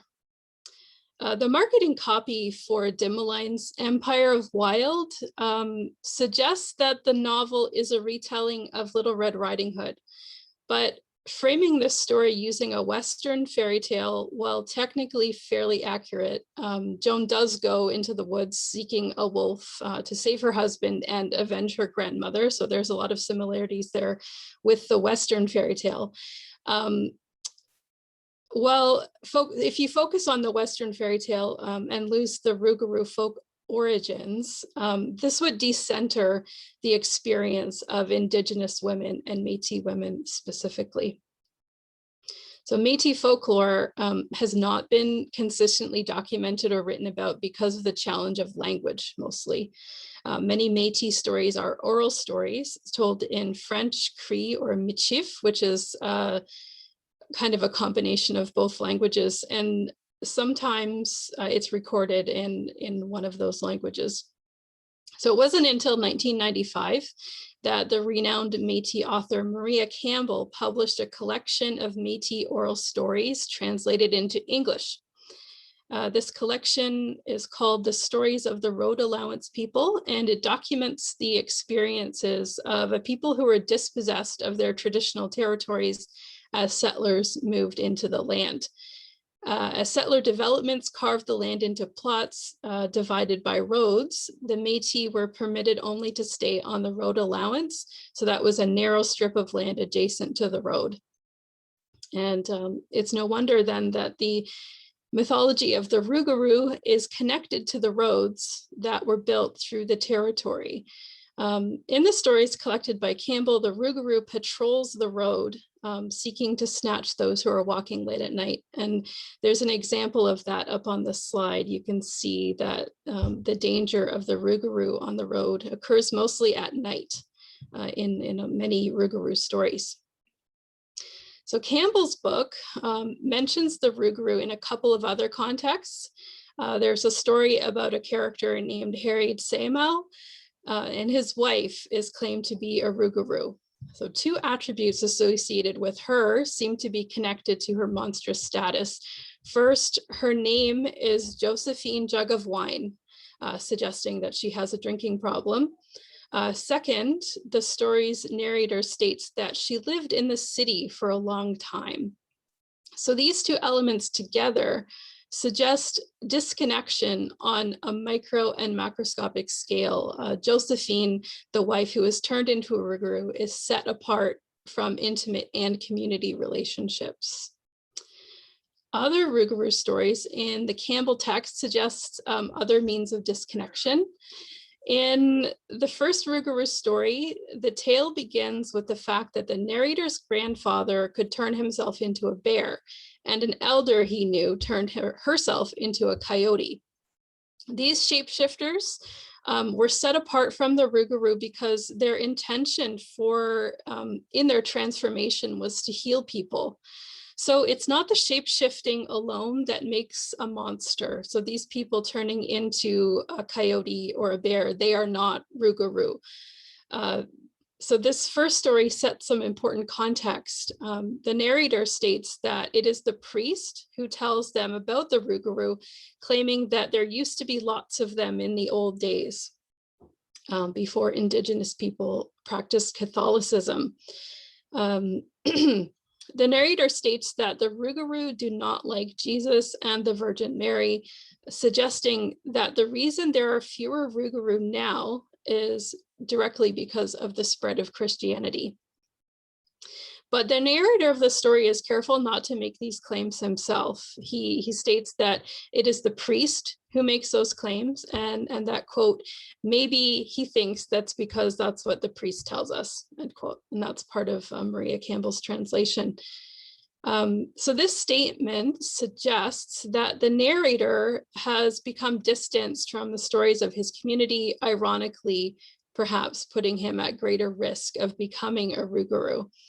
In this way, the threat to community is built into the telling of the Rougarou tale. So Dimeline is drawing from these old oral tales for Empire of Wild, but she modernizes the Rougarou so that the folklore extends into the modern context of settler land incursion and violence against Indigenous women. Just as the oral tradition places the Rougarou on the road, connecting the monster to the monstrous way that the Métis were removed from their territory and forced to live on the margins of society, Dimeline's modern context focuses again on the road. But these roads are the means by which cottagers access their summer properties or their second homes. The original context of the rural settler turning Métis territory into homesteads and farmland is easily translated into this contemporary context of Métis communities pushed further from their territory by the luxury land use of the urban rich. So the Rougarou's connection to the road is serving a dual purpose. The road is both a literal road from the history of Métis dispossession, but also a moral and cultural boundary that is still applicable in a contemporary context. I'll just read a little bit of the quote that's on the screen there. You can see in the last short sentences, Dimeline focuses on religion in her explanation of the Rougarou's power. So she says, broke Lent, the Rougarou will come for you. Slept with a married woman, the Rougarou will find you. Talk back to your mom in the heat of the moment. Don't walk home. Rougarou will snatch you up. So Dimeline's placement of the Rougarou on the road focuses the text on the effects of the displacements of Métis women. Now, the national and cultural context of this angle is important. Dimeline's book came out in Canada in September 2019, which was shortly after the conclusion of the Canadian National Inquiry into Missing and Murdered Indigenous Women and Girls, which was an inquiry that began in 2016. The inquiry gathered statements from families of missing and murdered Indigenous women and girls, which was part of a quote unquote truth gathering process from May 31st to 2017 to April 8th, 2018 across Canada. The inquiry was plagued by delays and problems, resulting in the resignation of several commissioners, but eventually they released a report called Reclaiming Power and Place in June 2019. The report used the word genocide to refer to the ongoing violence against Indigenous women and girls and LGBTQ and Two-Spirit people, and made several calls to action such as education and prison reforms, but ultimately in Canada, the label genocide was denied. Many of the stories gathered from the inquiry were connected to the road, and specifically a road called the Highway of Tears, a highway that stretches across coastal British Columbia on the west coast of Canada. And it's a site where upwards of possibly 80 murders and disappearance of Indigenous women, girls, and LGBTQ two-spirit people occurred. And the inquiry, and specifically this road, were very much a part of the Canadian national consciousness during for the duration of the inquiry, and that was just before Dimeline's novel was published. So Dimeline's gendered focus on the road where women and children are in danger emphasizes the way the Rougarou is used to represent the destruction of a community where women and girls are the backbone of society. The threat of the Rougarou presents to women and girls in the Empire of Wild is introduced as such. So Dimeline says, for girls, he was the creature who kept you off the road and made you walk in packs. The old women never said, don't go into town. It is not safe for us there. We go missing. We are hurt. Instead, they leaned in and whispered a warning. I wouldn't go out on the road tonight. Someone saw the Rougarou just this Wednesday, leaning against the stop sign, sharpening his claws with the jawbone of a child. And that's from page 4 of the novel. That the warning comes in the form of myth and story suggests that this threat is ever shifting and that vigilance is needed against multiple kinds of threats that a Métis woman might encounter on the road. Chapter 6 in Empire of Wild is called The Road, and it contains a scene which demonstrates the shifting function of the Rougarou story. In the chapter, Joan is a young teen who is frustrated with her isolation she experiences in her family while other kids are free to go into town and meet up with their friends. Joan scoffs at her auntie's warnings and then meets the Rougarou on the road into the city. But when she escapes from the Rougarou, a new threat appears, and that's the quote that's up on the slide right now. And that threat is a man in a car who poses a different kind of danger for a young girl. Dimeline's Rougarou then is the old monster in a new and continuing context. And this context is the threat of this creature. The threat of this creature is the threat of social dissolution and dispossession. Since first contact, that threat has been not only of direct violence from genocidal institutions and individual agents and settlers, but also the insidious threat of assimilation. So the Rougarou waits on the road to the city as a reminder of the cultural traditions and the family cohesion which equate security and continuance. Dimeline's new Rougarou absorbs the challenges of modern Métis life in the Georgian Bay region by introducing the issues of land dispossession due to settlers acquiring cottages or leisure properties north of their urban homes, and of course due to resource extraction in the northern regions of Canada. These are modern threats to Métis culture, which Empire of Wild enfolds into its mythology. So I've only been able to share just a small amount of the research that I've done for this chapter. In the longer work, I make connections between the Rougarou and the wider trickster tradition, and how this latter figure is summoned into a decolonizing narrative. So in both Dimeline's Empire of Wild and Rebekah Roanhorse's Trail of Lightning, the boundaries between trickster figures and folk monsters is permeable and therefore co-optable by female protagonists in the service of land and power reclamation. Dimeline's use of the Rougarou stories and tropes is a part of this larger movement. And that's it for my talk today. Thank you for listening. Thank you so much, Dr. Selena. That was a wonderful presentation, and it was so interesting to hear the narratives coming out of Métis culture in Canada. And thank you for deconstructing it from the point of view of the Canadian context for all of us. It was fascinating. So once again, great slides as well, presentations, questions for Dr. Selena can be posted in the text. And without further ado, we invite our last but not least presenter for today, Rebekah Anggapan, who's recently completed her MA in Post-Colonial Literature and English at the National University of Malaysia, and she was previously from the Sciences, and currently having completed the MA, she's doing freelance writing for magazines, and she's also a budding content creator.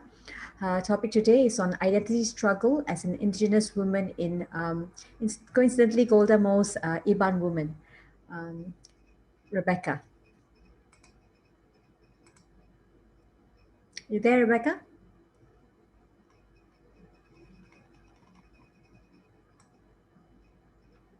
Give us a second. She just sent me a message that she got kicked out of Zoom. So she's coming in.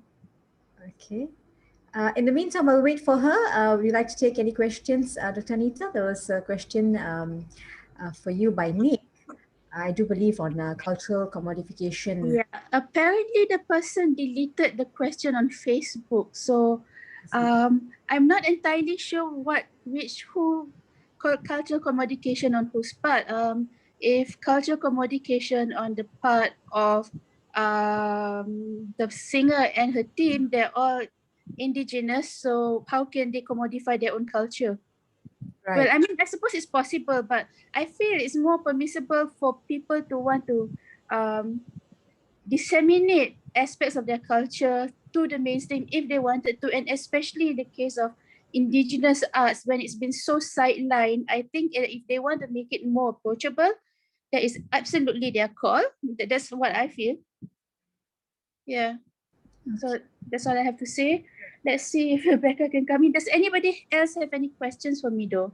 I think I've answered the other one on chat. Do you have any questions for Selena? Or comments even? Yeah. Anyway, over to you, Melissa. Still waiting for Rebekah, I think. Yeah.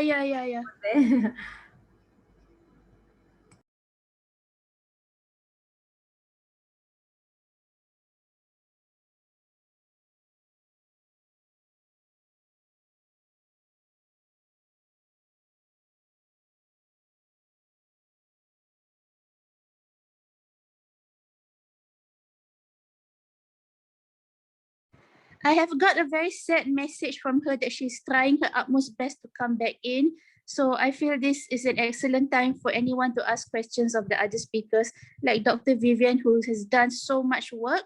She's actually gone to the villages and taken down their testimonies. So maybe if someone has something to say to her.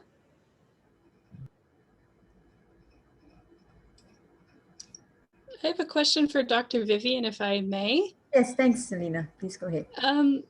I was curious about the use of the zinc on the roofs in the village, and how the plant material was put on top of the zinc. Is that purely aesthetic, or is there a reason other than aesthetics for that? Hi, Dr. Selena. All right, you're asking about how do the people put on the zinc, is it? Mm-hmm. Okay, basically they use to tie that poles together. That means seldom the indigenous people will use nails. They used to tie it. So for this zinc part, I did not go up as like my other colleagues who has, sorry. Do you know what the reason is that they put the plant material over top of the zinc? Is it aesthetic? Is it? Oh, the zinc material. The zinc material is actually to be stronger so that the wind do not blow the attap leaves away easily. But because our people, our indigenous people, they do not like to be in an environment which has heat too much. So what they do is they still use the attap leaves for the below of the zinc, and then after that cover with another layer, so that they still have that kind of cooling feelings when they are inside their house. Thank you. That's really very interesting. If you can be there, then you can even enjoy better. Well, we do have very good houses, like the other one that is near to the national park of the Malaysia. I do have in my slides here. Right. Thank you, Dr. Vivien. Were you going to show your Oh, slide? no, that's okay then. Rebecca is back. I think she's in. So Oh, yes. Okay then. Sure. great to have you back, Rebecca. So we've introduced you. So without further ado, you can begin. Thank you so much for bearing with me. I'll share my I think you have to speak louder. I think we can't hear you very well. Can you hear now? Is this Yes. okay? Okay, I'll try. Slightly better. Try to make it slightly louder, Rebecca. a bit Slightly louder. more. Yeah. Oh, I think I'll have to shout a little bit. There's a bit of lagging, I believe, Rebecca. Okay, let me just share my.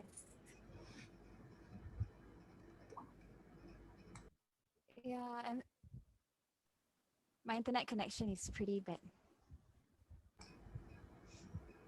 Should I try turning off my video? It's okay now. It's quite good for me now. All right. Yeah. Okay. So I'll share my screen.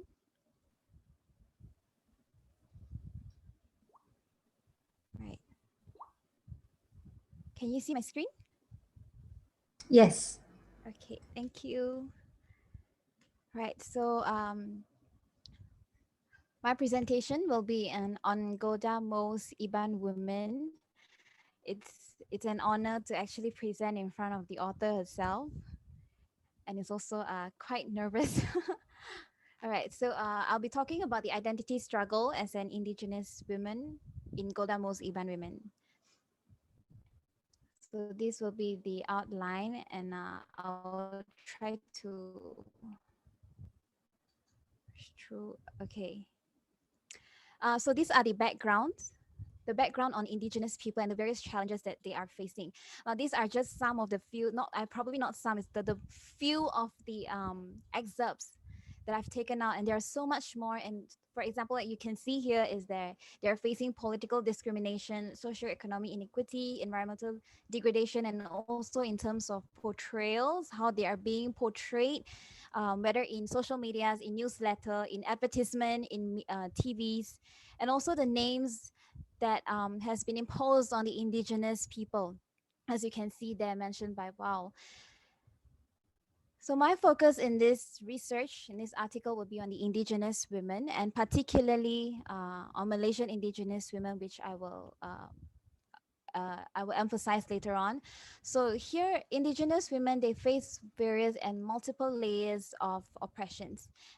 So you can see that there is not only sexism, there's also racism. And because of my paper, we are talking about feminism. I would want to mention and specify on the sisterhood with women of the other community, sisterhood with women of especially those that are more privileged. And of course, because of all these layers of oppression, they are facing further discrimination. As Dunovic mentioned here, is a quadruple colonization with men in terms of gender, and also in terms of with other women as well.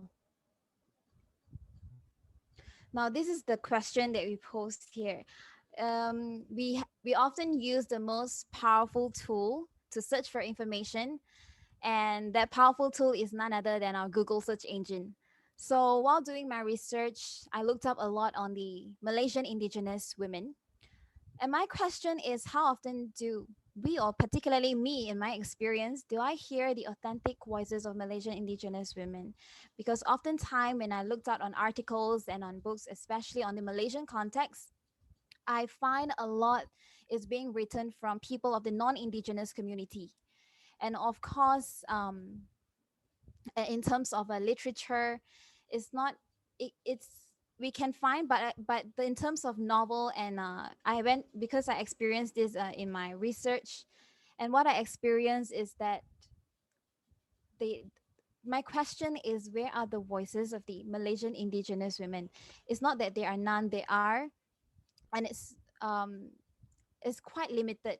Yeah, I would say that. And of course, if you were to unpack several layers, there'll be quite a few factors that are involved on the indigenous people or the factors. And as you can see here, this is a newsletter that is reported in Malay Mail. So I won't mention if you know who is this. I won't mention who is it, but it's one of our political figure who actually teased another political leader by saying that you should marry an Iban woman. So this is how Iban women has put is being represented and even being used in joke that are made in jazz in ways like that. So what happened was one of the women actually stood up and raised this. So this she demanded an apology from the one who joked. And of course, there is also another article on Malay Mail. Let's talk about the P words, families, and what is the P words? That is politics. So there are few of the various instances where people, especially in Malaysia in general, that students are actually stopped from being involved in protest.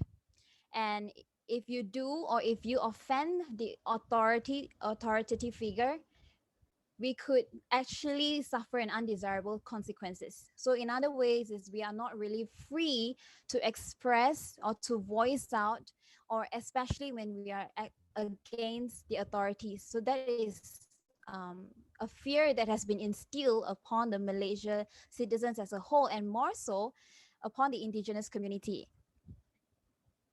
So I'm looking at Golda Mowe's Iban Women, and my choice of this text is because, first of all, it is a Malaysian indigenous literature, and not only that, but it's written in authenticity and originality in English. So Mowe, through her writings in English, translating her culture in English, has already promote and bring about her world to a wider range of readers in English, and especially when there is no need of translation. So whatever that I'm reading and whatever that I hear from her is her very own voice and a very own description of her culture. And this is the best part of it. So these are my research objective. I'll be highlighting the identity conflicts faced by the heroines, and to analyze the ways and how the heroine tackles her conflict. And of course, to show the impacts of Iban women as a Malaysian indigenous literature and the literary outward. So these are the conceptual framework. I'll be using two theories in the micro level. The micro level is where I'll be looking at the text itself, which is the heroine, and I'll be using theory of the self, and extend it into a macro level where I will be looking into Mowe's voice and her expression. And I'll be using Deconstructing Indigenous Feminism by Dinovic, where she articulates various Indigenous women's voices. So in the theory of the self, the focus is the type of identities, and that is group-based identities, person identity, and also role-based identity, which which you can see a clearer picture in the analysis. And the next one is the Deconstructing Indigenous Feminism, where is the articulation of feminist speech. And for this theory, is particularly looking at the indigenous writings. So it focuses on the words and the writings and why they are writing, right? So these are the conceptual framework. I will skip this part and move to the analysis.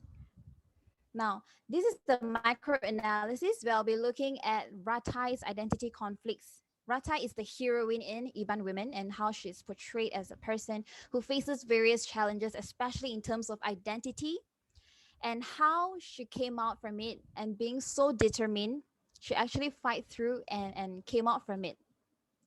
Now, this is her group-based identity. So this is an excerpt that has been extracted from the novel in page 144.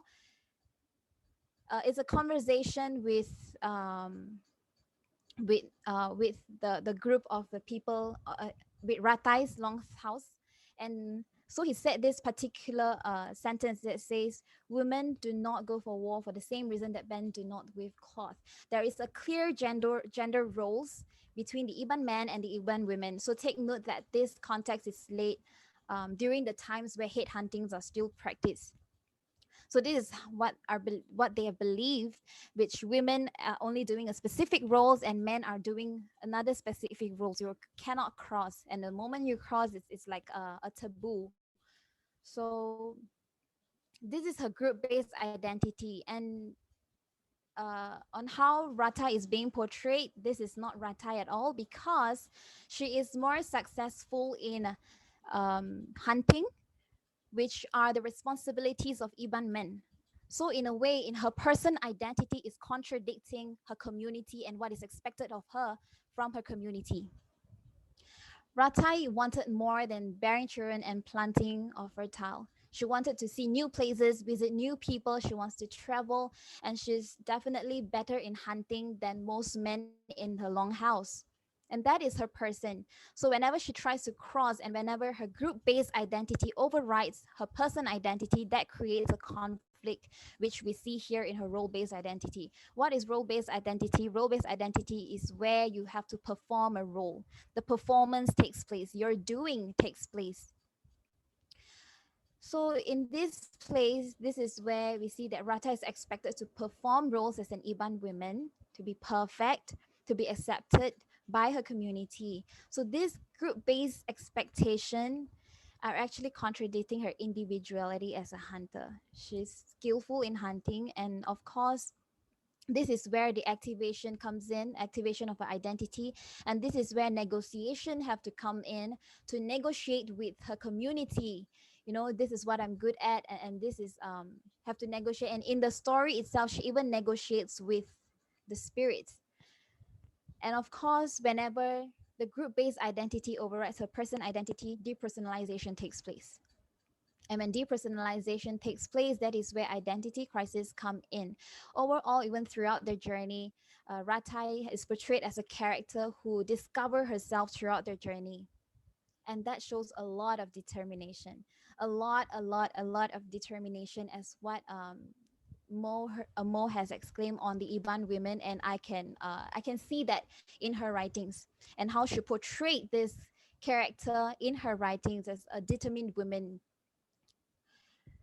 Right, so moving to the macro analysis, this Writing Trouble in English is written by Mo. So I'll be looking at Mo's interviews and other writings to see her voice and her expression.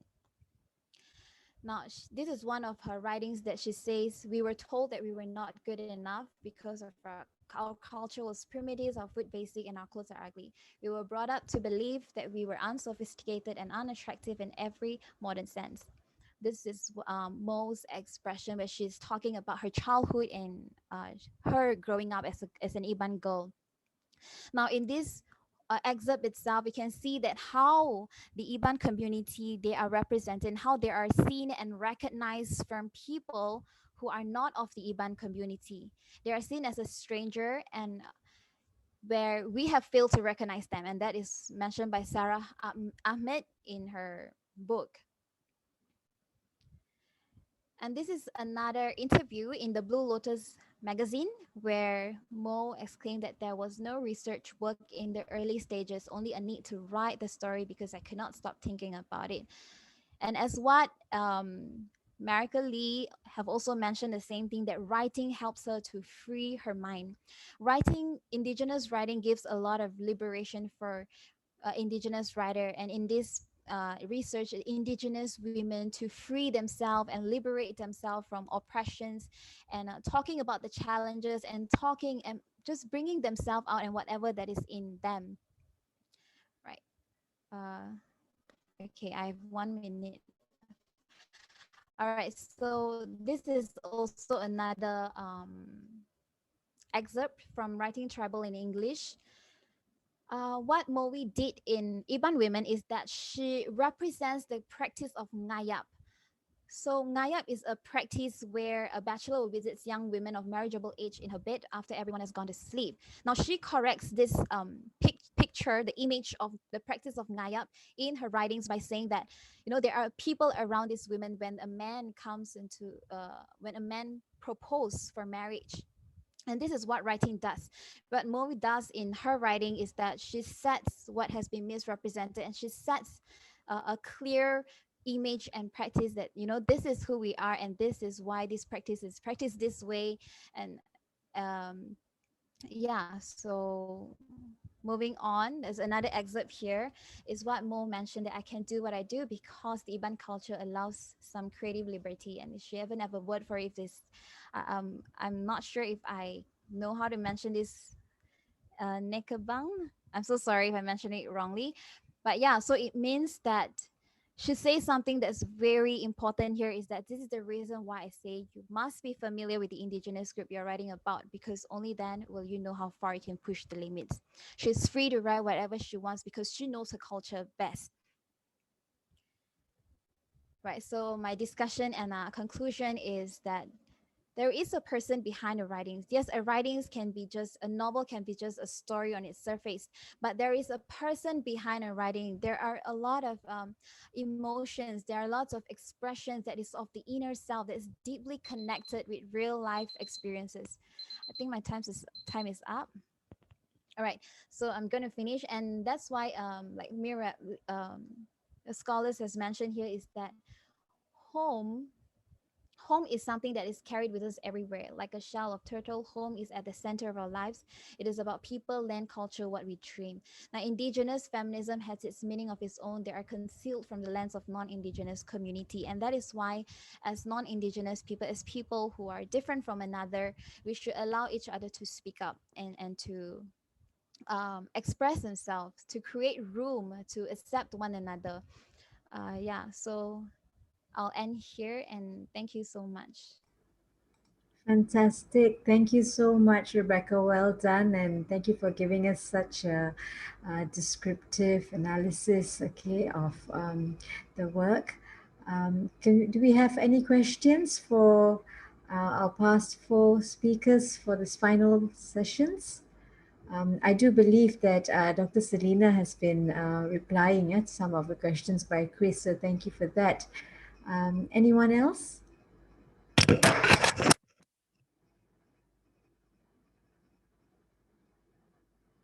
If there are no questions, I do understand that we're quite late into the night here.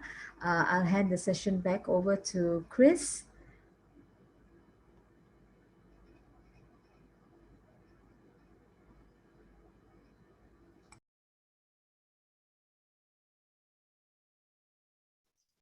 Okay, thank you again for to our moderator, Dr. Melissa, and panelists, Dr. Anita, Dr. Vivien, Dr. Selena, and Rebekah. So, ladies and gentlemen, we have now come to the end of our first day of Fairytale Salon Series 2, Fairytales and Folktales in the Anthropocene, Climate Changes, Indigenous Narratives, and Global South Perspectives, discussing about Indigenous knowledge, networks, and climate change activism. Before we go, I would like to thank all of you for your presence here at the event. It is because of all of you that this event can be a success. As such, we hope to see you again tomorrow, where we will be discussing global South context and revisionings in the Anthropocene. Until then, have a good night or a good day, depending on which part of the world you are from. As they say in Malaysia, sekian terima kasih dan jumpa lagi.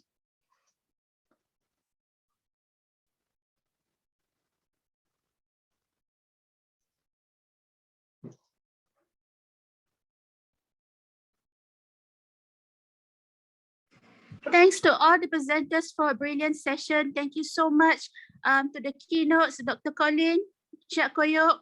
Wonderful keynotes. I intend to watch it a few times. We have learned so much today. Thank you, everyone. Thank you. Don't forget to come tomorrow, guys, because tomorrow is going to be slightly less formal. We're going to be talking about revisioning fairy tales, and there are going to be readings at the end of it. They're going to have 5 authors reading from their work. So that's definitely something to look out for. So don't forget to come in tomorrow, yeah? All right.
Yeah, you guys didn't see behind the scenes. The team was frantically making sure that everything was going smoothly. So congratulations, team Post-Colonial League. You guys did a brilliant job. A round of applause for me.